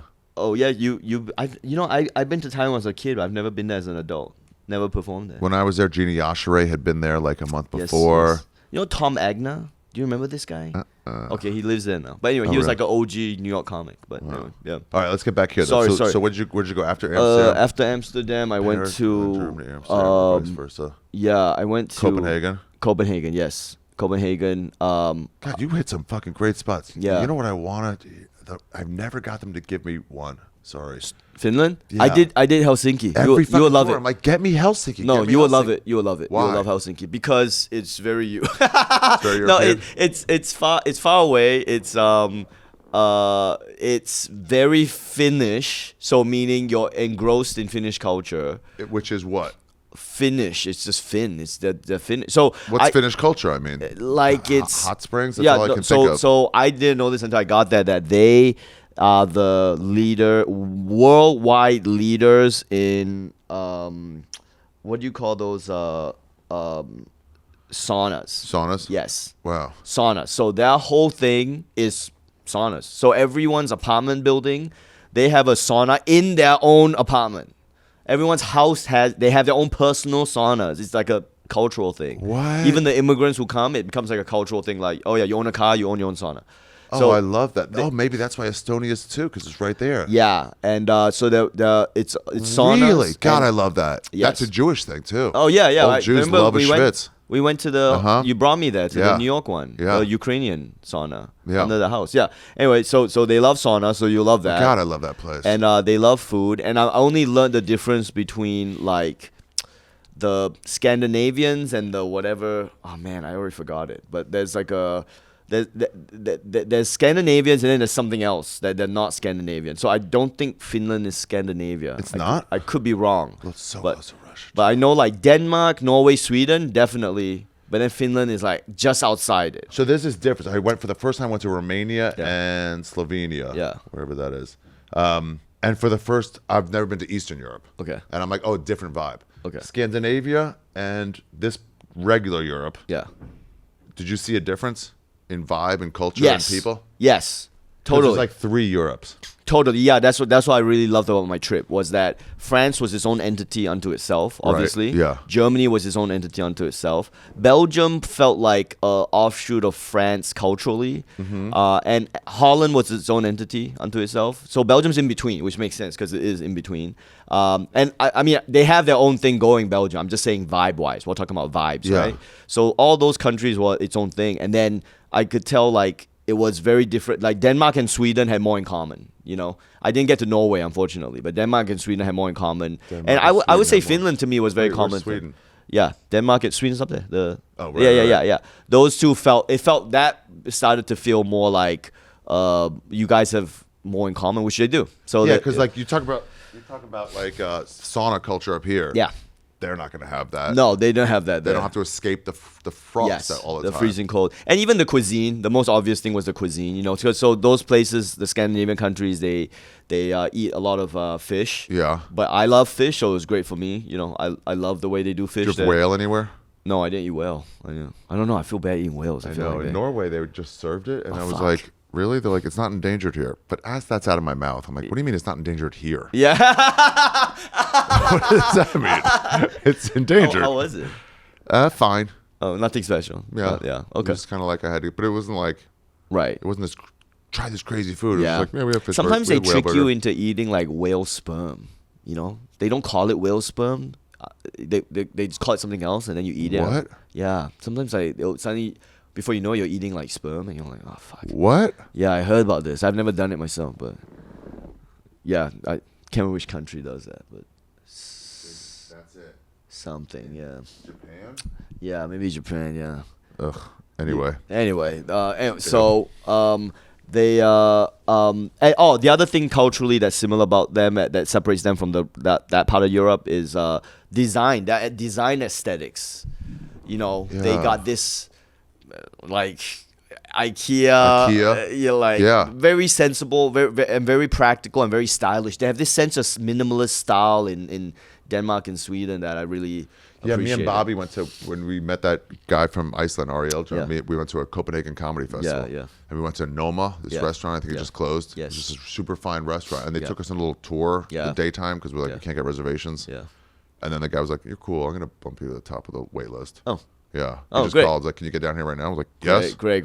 But, yeah, very small. And he goes, and he was like, we could probably put in close to twice as many like tables in here, but we'd rather your experience be like, have space, be able to move your chair back without hitting someone else. Comfortable. They got style. Great design aesthetics in Sweden, and they also they have a very chill culture there. Yeah. So it's less, in Denmark and Sweden, it was more like I could feel like it's almost like Australia, like you could enjoy your life, like you could go have a coffee, you could go like hang out, and it didn't feel like this oppression of a rat race there. When I met my cousin's husband, and I was the first one to the restaurant in France, and I was like, hi, whatever. It's like, so what do you do? He goes, fucking Americans with your what do you do? Like right out the bag, you guys all ask about jobs. Yeah. Yeah, it's like, what a weird thing to focus on. Yeah, that is interesting. Instead of like, what are your hobbies, or like. That's a great perspective, isn't it? Yeah, I was like, oh. Yeah. You ever get embarrassed to be American? Yeah. He got pissed. He got pissed at you. Yeah, I was like, to be honest, it also does sound a little French snobbish, but yes, he has a point. A point. Yeah. But like they chill. They really go out, right? They chill. I should be clear though. Denmark and Sweden did feel different. But if you're asking me about how that part, I'm sure each one, but there's a vibe of there area. Was a vibe. There was a vibe there, and I mean, like this area has. I'm sure there's differences in countries, but like they're all. For people listening, Ari's now pointing to Iraq, Saudi Arabia, Iran, Middle East, pretty much all of it. It's like this part is gonna have a different vibe. Yes. So yes, the vibe was different. Also, the other thing that's interesting was that the languages again, because Denmark they speak Danish, Sweden they speak Swedish, and Finland they speak Finnish. But I think they all like. I can't remember now, but like there was a thing where everyone could understand Swedish, but not everyone could understand Finnish, or something like that. It's like an old Mac trying to understand a new one. It can't. Yeah. But then the new ones can understand the old ones. So like they said, Icelandic people could understand Norway. Yeah. But not vice versa. Sure, something like that. Yeah, they had something like that going on. And I gotta say, Denmark and Sweden, I'd say it's a must visit. Because it was so beautiful. Where'd you go in Sweden? Stockholm, only Stockholm. Which whenever you see like fashion things, and it's always like New York, Paris, Stockholm. Yeah, good point. I never understood that until now. I'm like, oh yes, Stockholm. Yes, it's legit. It's fashionable, great design. It's a cool city, very hip city. I think Jackie Onassis Kennedy popularized a Swedish designer that is still around today, a brand and so she will wear like these Swedish things, or maybe it's Finnish. She will wear it in America, and that like is what blew up Sweden as like a fashion thing. But anyway, so the other thing cool about Sweden is that they have like castles. They have all the olden shit. the castle stuff. And it is cool. We really don't have that here. This like connection to like to feudal times or medieval whatever. times. I was in Edinburgh. I was trying to get my flatmates to go to see the castle, and they're like, "Nah." I'm like, "Really? You're not interested?" And he goes, "Ari, we have castles where we're from." And I was like, that's right. All right. That's right. Yeah, that makes sense. Like, it's not that cool. Yeah, and the food is, the Scandinavian style cooking is very clean. It's didn't they kind of make the farm to table idea? Probably, yeah, probably. I wouldn't be surprised. I mean, the way they eat is like very locally sourced. And like has to be from here. Yeah, and what's so funny in Stockholm, I go to a random ass produce market, like a fish market, which is one of the messiest produces you can buy. And in this Swedish fish market, everyone is super good looking. They're wearing like stylish aprons, and the fish is beautifully laid out. And I made fun of it on stage, and I took a photo and posted it. And I was like, look at how stylish the fishmongers are in Sweden. And everyone in Sweden were like, this is just a normal... Dude, how hot are people in Sweden? Look, that stereotype was true. They were truly beautiful. Like everyone, men and women, everyone was like, man, you guys got something going on here. You see like a 7-Eleven employee. I'm like, why aren't you, what are you doing? You should be a model. Yeah, they are very good looking there. So, and the city is beautiful. And you know what? They want like, I don't know. They didn't seem stuck up to me about it. Although everyone else will argue they are the most stuck up. What, Stockholm? Swedish people are the most stuck up. That was what everyone else was saying. Yeah. But when I was there, I didn't feel it. But that's the funny country rivalry, So it's also like stuck up compared to you guys. Yes, it's like oh. In New York City, you ever see a Hollywood person try to act not Hollywood? and you're like, I get that you think you're less Hollywood than those people, but you're still super so much Hollywood. more Hollywood than anyone else. Yeah. They always say things that like belie their truth. They're like, I hang out with normal people all the time. Like, what do you mean normal people? Yeah. What the fuck are you talking about? You mean people? Yeah, people. Yeah, totally. So yeah, that's so funny. Yeah. Sweden was great, and they have and you know what? I relate to the commoner. Yeah. I shop by myself when I go. I do my own shopping. Yeah, you should. What? yeah, you should do your own shopping. What's the alternative? Yeah. The Sweden Stockholm crowd. Yeah. One of the best comedy crowds I did on the tour. The loudest, most responsive. They got everything. The best. Did they clap a lot?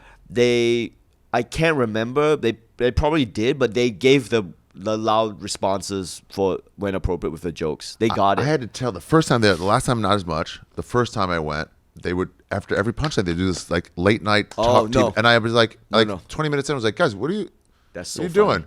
That's so funny. Laugh. What are you clapping for? When was this? This was probably 10 years ago. Okay, because I think you fixed them. Maybe. Because they stopped doing that. Yeah. And then like the next joke, they was like, like, guys, you're overthinking it. Yeah. Just let yourself laugh. That's funny. Yeah. No, they were great. Maybe I fixed them. Yeah. You fixed Stockholm for comedy because they were a great comedy crowd, man. I can't recommend that place enough. I'm sure they hate a bunch of people, but they didn't hate me, so I don't know. They're all of Europe I found, I don't know if you found this, and Australia too, they're thankful that a legit comic is there, or an American comic. We're jazz for that's that. Totally. I've been saying this, I say it so much, I forgot I said it on this. I haven't said it on this podcast because I've been saying this the whole time. One of my big takeaways with comedy in Europe was the gratitude that they feel when you're there. And it's not just me. Like, who cares about me? I don't think they cared about me or they knew who I was. It was more just that you came and they know it's a long trip. They appreciate that you came. And especially when you bring a material, they're like, yes, thank you. But they already are grateful before you do the material. But the fact that you can do both, they're like, yes, oh my God, thank you so much. So this comment in Romania that somebody was like, hey, thanks for like actually bringing your real stuff and not in Melbourne too. They were like, a lot of people use this like a workout. Yeah. And I'm like, what do you mean? It's one of the top 20 biggest cities in the world. Like, that's crazy. But they're like, it's so far away. Yeah. And then there they go, thanks for not pandering to us or something like that. Thanks for trusting us to get it. Yeah. And I was like, yeah. Well, it's just my act. Like, not everybody. We've seen a few people, and they're kind of like, yes, dumb it down or something. Everyone in Europe gets everything. Do not dumb anything down. They get politics. They get everything. They do like it when you talk about their country, but they're not like, just talk about us. They like it when you bring your thoughts. They appreciate they appreciate the craft. I think they appreciate the art form of it. Do you do this thing where as you're in a bit you realize, oh, this bit means a different thing here? Yes. Like I was in Salt Lake City, I was talking about the Jewish temple. Yeah. And I was like, we had like one like main like oh. Yeah. All right. You guys get this. Yeah. There's That's a main so funny. play. Yeah. That's so funny. Yeah. I did have one bit. I can't remember what it was where I said it and I was like, oh yeah, you guys. Yeah, this is not a thing here. But but Sweden was great, and then Denmark was like a kind of like a grittier version of Sweden in a good way. Interesting. Because Sweden almost felt not real. It felt like a movie set or something, because it was castles and cobblestones and everything was clean and beautiful and the food was like perfect and right next to the ocean. And guess what? Stockholm still have lime scooters, still have e-scooters right in Stockholm that use the same app. Pretty. And so you can, because they cycle everywhere in Stockholm, like a big cycling culture, so you can get an e-scooter and go on the same bike lanes. You know what I mean? Yeah, you can really? Yeah, you can transverse the city with e-scooters. Denmark was the biggest bike culture thing. Yeah. And they have 2 lanes, a fast lane and a stop lane, and you have to know when to like go off if you're going to turn. No, I didn't know that. People yell at you. Stockholm, I think we went to a spa in Stockholm maybe, but it's kind of a bit of a blur. But so Rolf talks about psychogeography. Yeah. And it's like something that gets you moving around a town. Yes. So like for Henry Rollins, he tries to find record stores. Yes. He's in Moscow. He's like, I'm going to find this record store I heard of. Yeah. And what were you just saying? Something like scooters. Yeah, but like something that like gets you like either let me see the castles or let me see whatever, and it's different for different people. Yes. So for me, it's coffee shops, and Nice. sometimes it's jiu-jitsu gyms. And You then, do jits? Yeah, we use jiu-jitsu. Yeah, I know you used to. What do you got? Blue belt. I'm not good at it, but I love. Blue belt's proficient enough to be like, Well, I know what I mean, I'm doing. mental I didn't health know for me that. is mental health. Did you keep doing it? No, I started getting injuries in ringworm and staph. What? And I was like, you know what? Where the hell are you training? 10th Planet. Oh, okay. Yeah. Maybe you should go to Gi. Oh, yeah. Well, so I got back into it. I trained here with, I think, Jean-Jacques' place. Yes. And day 1, it was a flip, and I fuck, and I was like, I'm done. Really? Yeah, you stayed with it. No, but here's I don't want you've been doing it longer than I have, but I will say that it sounds like it sounds like you need to find the gym that's dad jiu-jitsu. Yeah, you're right. The ones that You're right. hey, we need to work tomorrow. That's the gyms that's my like Eddie at 10th Planet, he kind of didn't train too many heel hooks and stuff because it's like we're not trying to not walk. Yeah. And he's like, I'll show you how to do it, but like we're not doing this when we roll. Yes. We're having a good time here, and you're gonna be out for 6 months. Exactly. And somebody like fucking cinches this in. Yeah, we're not here to win championships. We're here for mental health and physical health. Yeah. Worst case, you get choked unconscious, Yes. but that's fine. Yes. You'll wake up. You're not any worse off. Yes. So Where do you train here? Well, don't tell me actually. Oh, okay. Tell me afterwards. I'll tell you after. Yeah, but I don't want anybody showing up But there. you can go. I think you can find a place with culture. And I don't know. I only do gi. So I you never go get- jits. You go jits places out overseas. Yeah. I love it. That's fun. Yeah, it's super fun. Is it different other places? I know It's surprisingly different. universal. It's surprisingly universal. I mean, language barrier a little bit, but usually everyone speaks English a little bit. But do you even have to know English to roll? Roll, no. But, when you're doing the class, it will help, yeah. But when you're rolling, no. If you do open mans, no. But, man, Japan, I always roll in Japan. I always roll in Singapore. I always roll in Australia, I feel like Japanese jits is the only one different than Brazilian jitsu. Like they have their own style. You know what's funny about that is that judo came from Japan, which and then it went to Brazil, right? Okay. Judo became Brazilian Jiu-Jitsu, and then Brazilian Jiu-Jitsu went back to Japan. So they learn Brazilian Jiu-Jitsu there. It's Brazilian Jiu-Jitsu, yeah. And I mean, to be fair, Judo also had a ground game. They call it Kosen. It was a type of judo called Kosen Judo that they still do.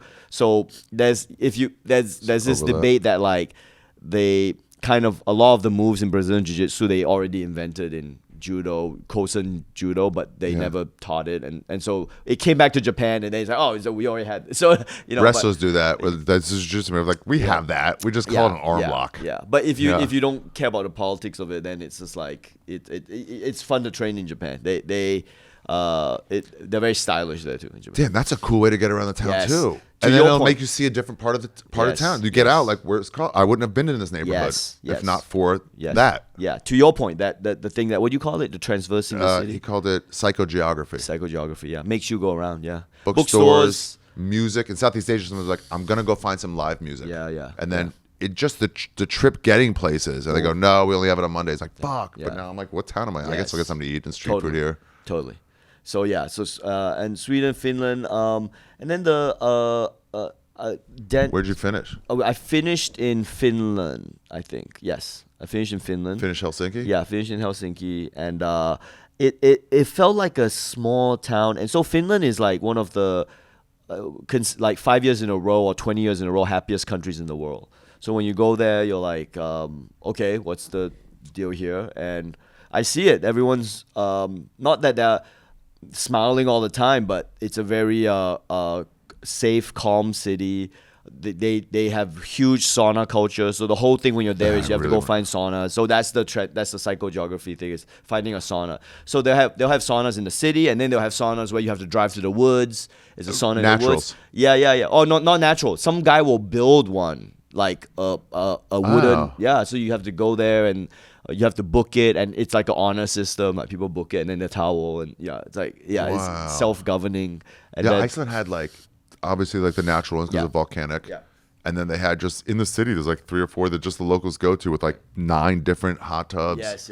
Yeah. So they just love saunas in Finland, and food was cool and very. Be a cool book is to see the difference in saunas. What? Yeah. See the difference because there's way more hot tub based and like 1 steam room or sauna, and then these sound like all steam rooms and maybe 1 hot tub. Yeah, they're very sauna, like wooden sauna. Finland is very wooden sauna-ish.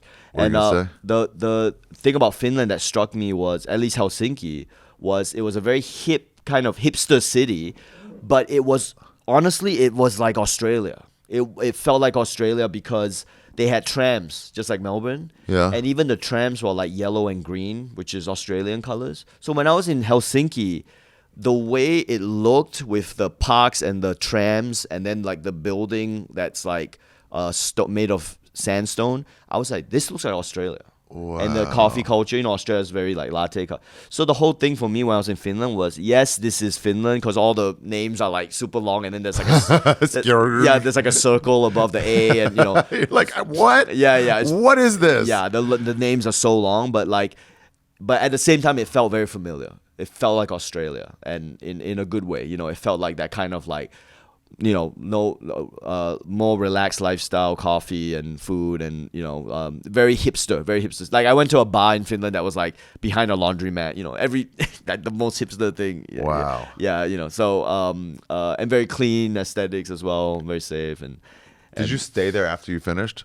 I didn't have 5 time. days in Paris, so you preloaded it. Yeah, right? I preloaded Paris, but I didn't have time for everyone else, so I just went 3 days, 2 days in each one. Look how close it is to St. Petersburg. Oh yes, it was very near to Russia, and so the whole time I was asking them like, "Hey, are you guys worried about this?" And they're like, "No, we're not that worried." Really? I was like, "Really?" Like, they're like, they were worried when I was in Romania. They were real worried. Yeah, and I'm like, I don't think it's about that, but they're like, yeah, we don't know if it's about that until it's about that. Yes, exactly. Yeah. So Finland's surprisingly not worried. Wow. Yeah. Maybe they're like, we're not like trying to figure out our borders. Maybe, but they're the happiest place in the world. So you figure, they either they have good perspective. We don't talk about that. Yeah. Or they I don't know. I can't explain why they but they were very I could see that they were more. When you're there, it felt like it was Russians who picked capitalism. In a way, the city was interesting. It was like if the Soviets were happier, they'd be Finnish, because the Finnish, I could see the Russian influence is what I'm saying. And I think that's also why they technically want Scandinavian. I might be totally getting this wrong, so I'm sorry to anyone who's getting angry at me right now listening to this, but I could tell, like, when I was there, it looked like certain parts looked like Russia if they had chosen capitalism instead of communism. You know what I mean? Yeah, I'm interested in also the overlap areas. Yes. Where it's definitely overlap. Obviously, Norway is going to be different than this, right? But that close. Mongolia is a great example. Yes. You hear them talking, and they're like, "Is that a Russian-Chinese hybrid?" Yes. Like you can hear either accent when you listen. Totally. So Finland's a bit like that, yeah. They definitely lean away from Russia, obviously, but yes. Right. Yeah. When I was there, I could tell. And you know, my driver there was like this Finnish guy who used to play professional ice hockey, but he was the nicest dude. And he told me he used to play in Russia, and he's from Finland. He's like a Finnish boy, and he was like, it took me going to Russia to realize how good Finland was. And because I was telling her, Finland, like, why would you ever leave? Like you're like the happiest place in the world, and they were like, we don't know that. Yeah. You have to. We don't know how good it is. Yeah, we don't know how good until I left, and I was like, oh shit, Finland is amazing. Yeah. There is something about getting away that makes you sort of see like good or bad your own place in a new light. Yes. Totally. So he was showing me around Helsinki a little bit, and Helsinki is a very cool city. It's very hipster. What'd you get into there? What'd you do? I just did what I always do. I just go walk around, have coffee, look at the sights. I look at I just went to look at the clothing, what they wear there. Obviously, bookstores was tough because it's Finnish. Yeah. But the music store, I went to like old music record stores to look at vinyls and stuff like that. You collect records? I do now. Yeah, vinyls. Yeah. That's a real good. This is my new thing now. Is at concerts. I'm like, I don't need another T-shirt. Yeah. It has to be so cool for me to get it. But a vinyl at a place is like. Yeah. But when I'm traveling. Yeah. It's tough to carry around though. But yeah, it's good. It's tough to carry it back with you. Yeah. So you have to like take it in your like. You figure it out. Yeah. In your carry-on bag. But you look for especially vinyls? if it's a print from like a Spanish language print or something like that. I just got a couple from Cuba. Where it's like it reminds me of the trip. Yes. So I wanted this one Cure album, but we found it in somewhere, Mexico City. Yes. I'm like, great. I'm now associating the Cure with this trip to Mexico City. Not to mention, sometimes you might find stuff that you actually can't get on the internet. Yeah. And those are the most interesting ones, Oh, I don't like finding them on the internet. Yeah, no, but that's find them at a store. No. Well, what I mean is like the vinyl you got, you actually it's not even available. Right. Like they never digitalized it. Right. It's just there. Oh, on the internet that way. Yeah. It's not on Spotify in that way. It's a special version of it, or it's not even on. It never got digitalized. That's always very interesting when you have those. But I started collecting comedy albums too, just for They're just fun. for kicks. Yeah. I found one of my albums in Indianapolis for $4, and I was like, okay, and I sold it for $200. Oh shit! At the show. Really? Yeah, I was like out of print. Damn. Do you want it? I was like, let me just try to fucking get it. That's like, so cool. Only one available at the show. That's also how long you've been doing it, eh? Yeah. Your stuff is out there in the culture and it comes back to just you. like at the bargain bin. Right. Wow. But it's still cool. I mean, I found a Howie Mandel one in Charleston. I bought it and gave it to him. Yeah. I got a Lily Tomlin one and I wanted her to sign it, but it was. The covers of those are pretty fucking interesting. Yes. The artwork has come a long way. Yeah, and then like you see the old black ones are so fun. Like I Eat Ass is like titles and like it's very intense. Yeah, wow, it's very intense. Sometimes the covers, the images are intense as well on it. Yeah. But yeah, I think that was all the whole trip. I mean, I kind of skipped over Copenhagen a bit, but it was great. They cycling culture, great food in Copenhagen. Great food. And not crowded. Copenhagen, not crowded at all. Did you have any touristy problems where it's just too touristy here? No, I didn't, because I don't seek that out. So I was seeking out the non-touristy stuff. Everyone there speaks English. The way I connected to most of Europe was when I was a kid. I played this video game called Football Manager, which is a English soccer management sim. There's a management sim? Yeah, so you're managing the players. You're like in America you call it like general manager, whatever. Yeah. So because of that, what a dork game. Yeah, super dorky game. No murders. You're playing like you're like buying and selling players, and then you're like building a team, and you have to set the tactics. So anyway, because of that, all my knowledge of Europe and England comes from this game that I played for 10 years. And so when I go to these cities, I'd be like, Denmark, I know your soccer players from the 90s, like this guy, Schmeichel, Henrik Larsson, all these guys. So that was a bit that I did in the shows, would be naming their local. Did you get people going like, what? How do you know that? Yeah, some people didn't even know. They forgot about these legends because they're like players from the 90s. And then some people were like, yeah, that's him. And then they didn't care. You're like pulling out this crazy thing. Like, what? Yeah, like, they didn't care. I shouldn't know. Yeah, but some people were like, every time, some cities you would start reciting the national team and they'd be like, yeah. They start like cheering in rhythm with your reciting. Yeah. Dude, I was in Iceland. I did that thing where they were doing this for a while at the Olympics. Yeah. And they go faster and faster. I'm like, I'm going to do it. Because we had intermissions there. Yeah. And so I was doing it and everyone started doing it with me. It was so fucking cool. And I was like talking to Ariel Jarn afterwards and he goes, I mean, that's hacky here. Oh. I'm like, oh, what? He goes, they do it at like car dealerships. Oh, shit, I'm like, fuck! Yeah. So where would you... We can wrap this up, but like, where would you want to go back to? Where would you not need to? I had a great time everywhere. I don't know if I need to go back to any of those places. Right. Just because I'm just a weirdo who I prefer going to Asia. I prefer going to Japan. Yeah, I prefer going home. I prefer traveling around America. As shitty as America is compared to Scandinavia. There's so many different countries in one, though. Yeah, it really is. Like, what? Texas is so much different than Maine. Yeah. If you ask me where I would have to go, man, I don't know. Forget that. Okay. Here's something I ask everybody. Two things. If you have any travel tips, either in general or when you're in a place, like so Cuba, bring American dollars and don't change them. Yeah. But like, or some people go pack light. Yeah. People bring acid in between your credit cards. Yeah. Any just general travel tips? Or specific ones? General travel tips. And then also, what country that you've never been to is like calling you? Okay. So, general travel tips. I think we had a couple in this episode already.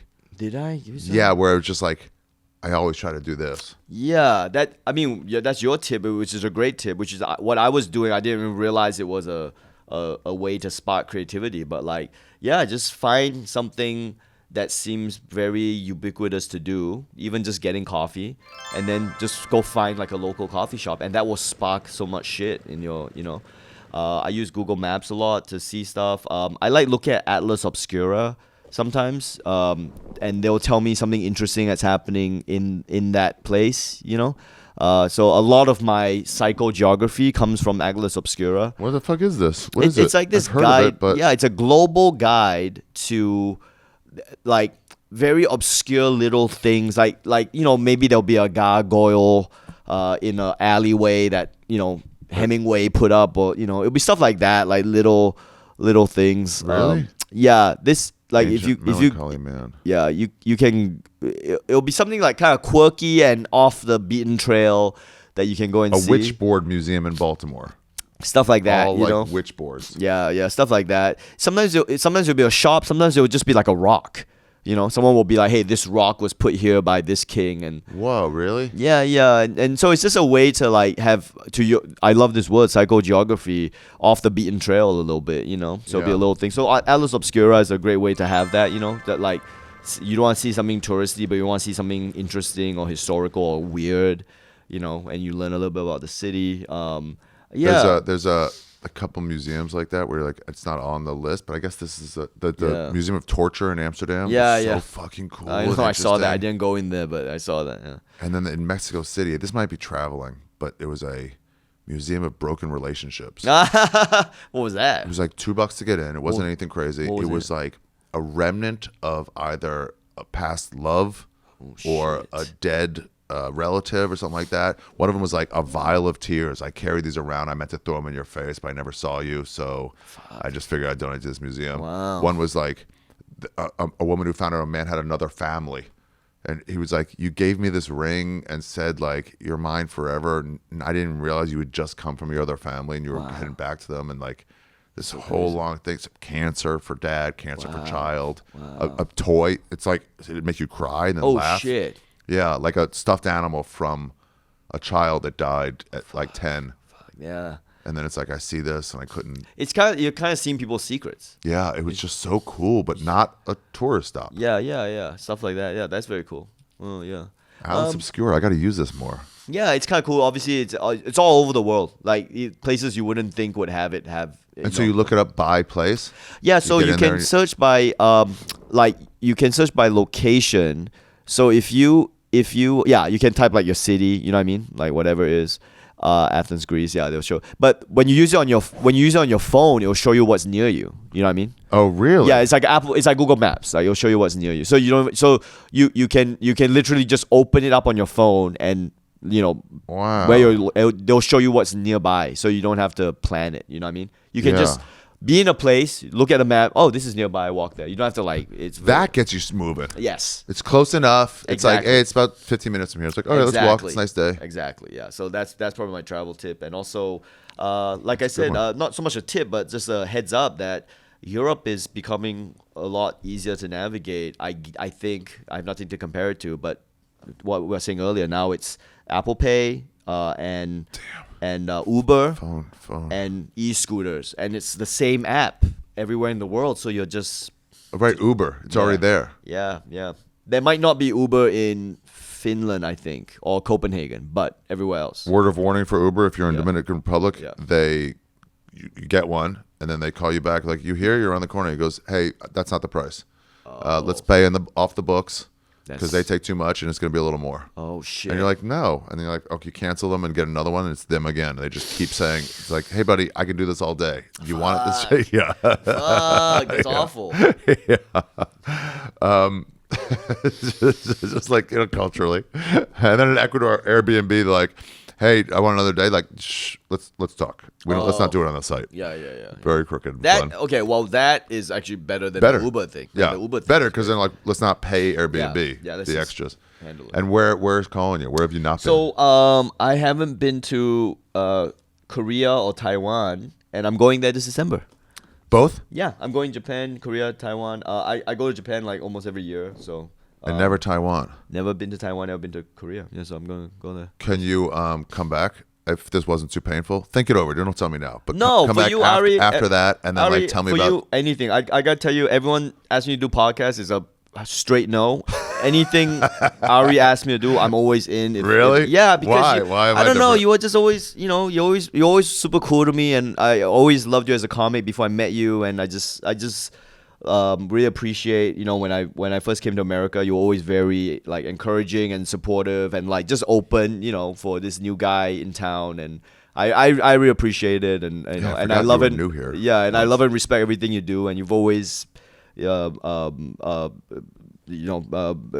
cool to me, and I really appreciate it. Well, so thanks for doing this. Yeah, I know it's not your thing. I was trying to be like, listen, if you don't want to, fine. No.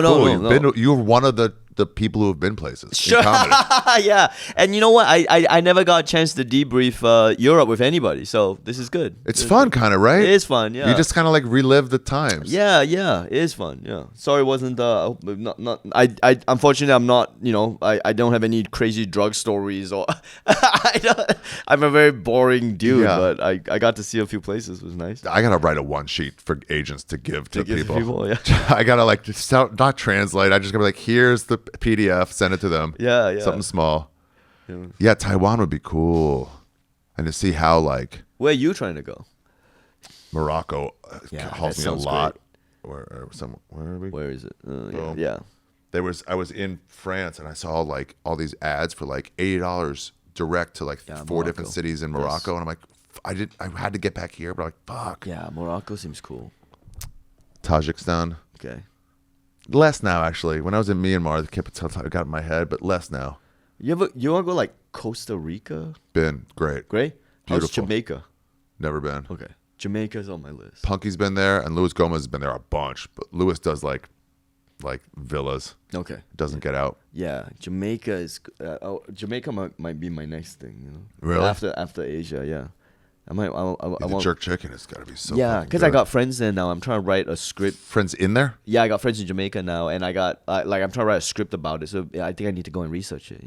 I heard what's the Mike Judge show after Beavis and Butthead? King of the Hill. Yeah. I heard he took his writing staff to really Central Texas or Western Texas for like 2 weeks every year. Yeah. To be like, I want you guys to go into the supermarket, talking to these people, hearing their accents. That's great. Now let's go back to LA and write this. That's great. But like, I'm in the new season. No. Yeah, of King of the Hill. Yeah, dude. I'm the.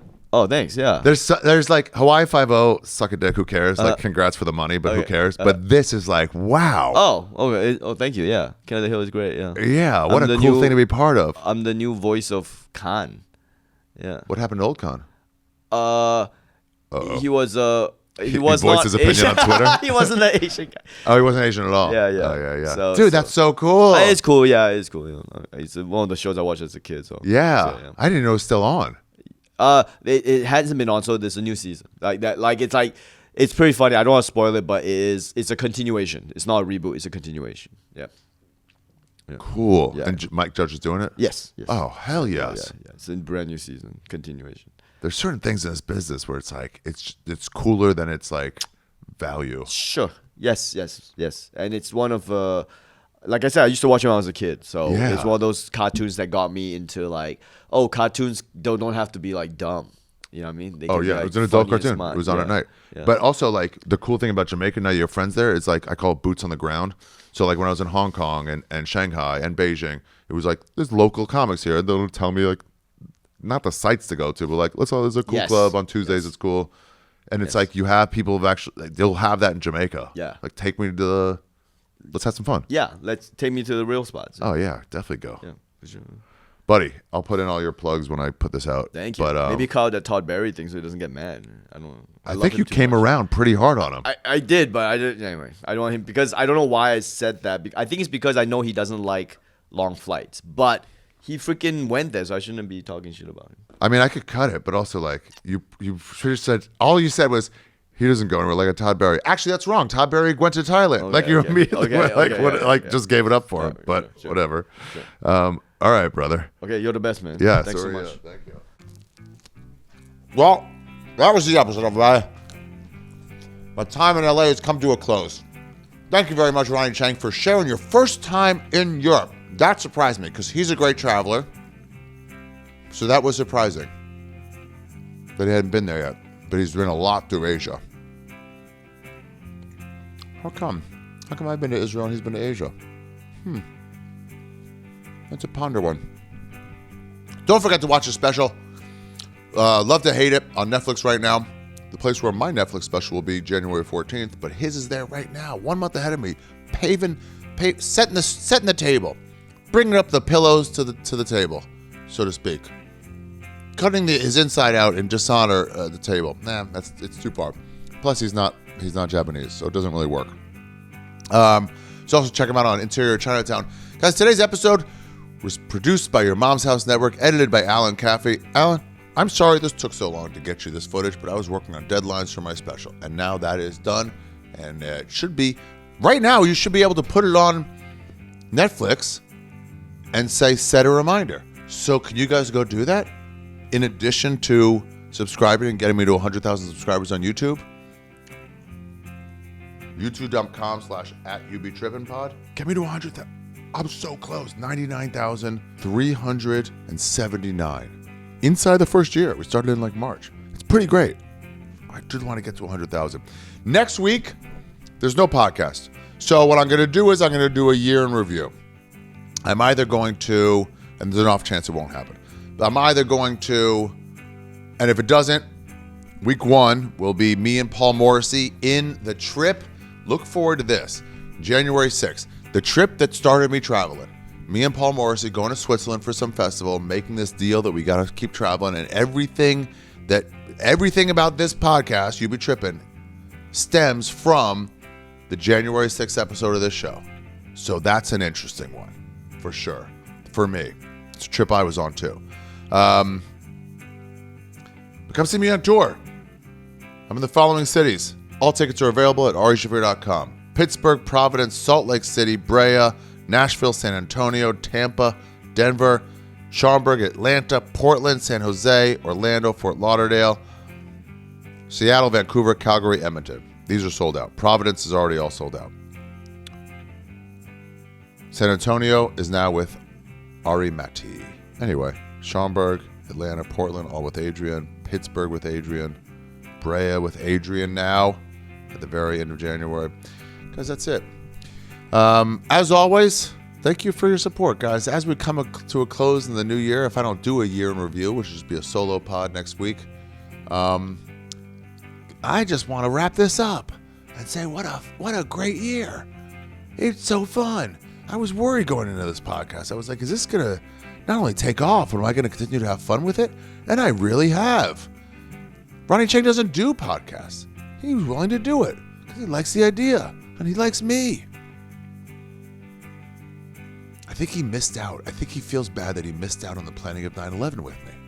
And so he's like, we got to do something. And I think he thought I was going to help him plan another one, but I wasn't because I wasn't involved in that. You guys are racist. Enjoying the weather, though? You're enjoying the weather, though, aren't you? You're enjoying that weather. Guys, that's it. Until next week, when I do my year in review, or the week after, if I don't do it, sayonara. No, it's all of Europe. Weird trip, though. God, I can't wait for next year. So, here's the schedule, as I see it. January 6th, me and Paul Morrissey, dual trip to Switzerland and a little bit of Amsterdam. January 14th, my special comes out. Bert Kreischer. On the podcast. January 20th, Tucker Carlson. January 27th, possibly, now we're up in the air, maybe Jim Gaffigan. Who knows what else? Bye, guys.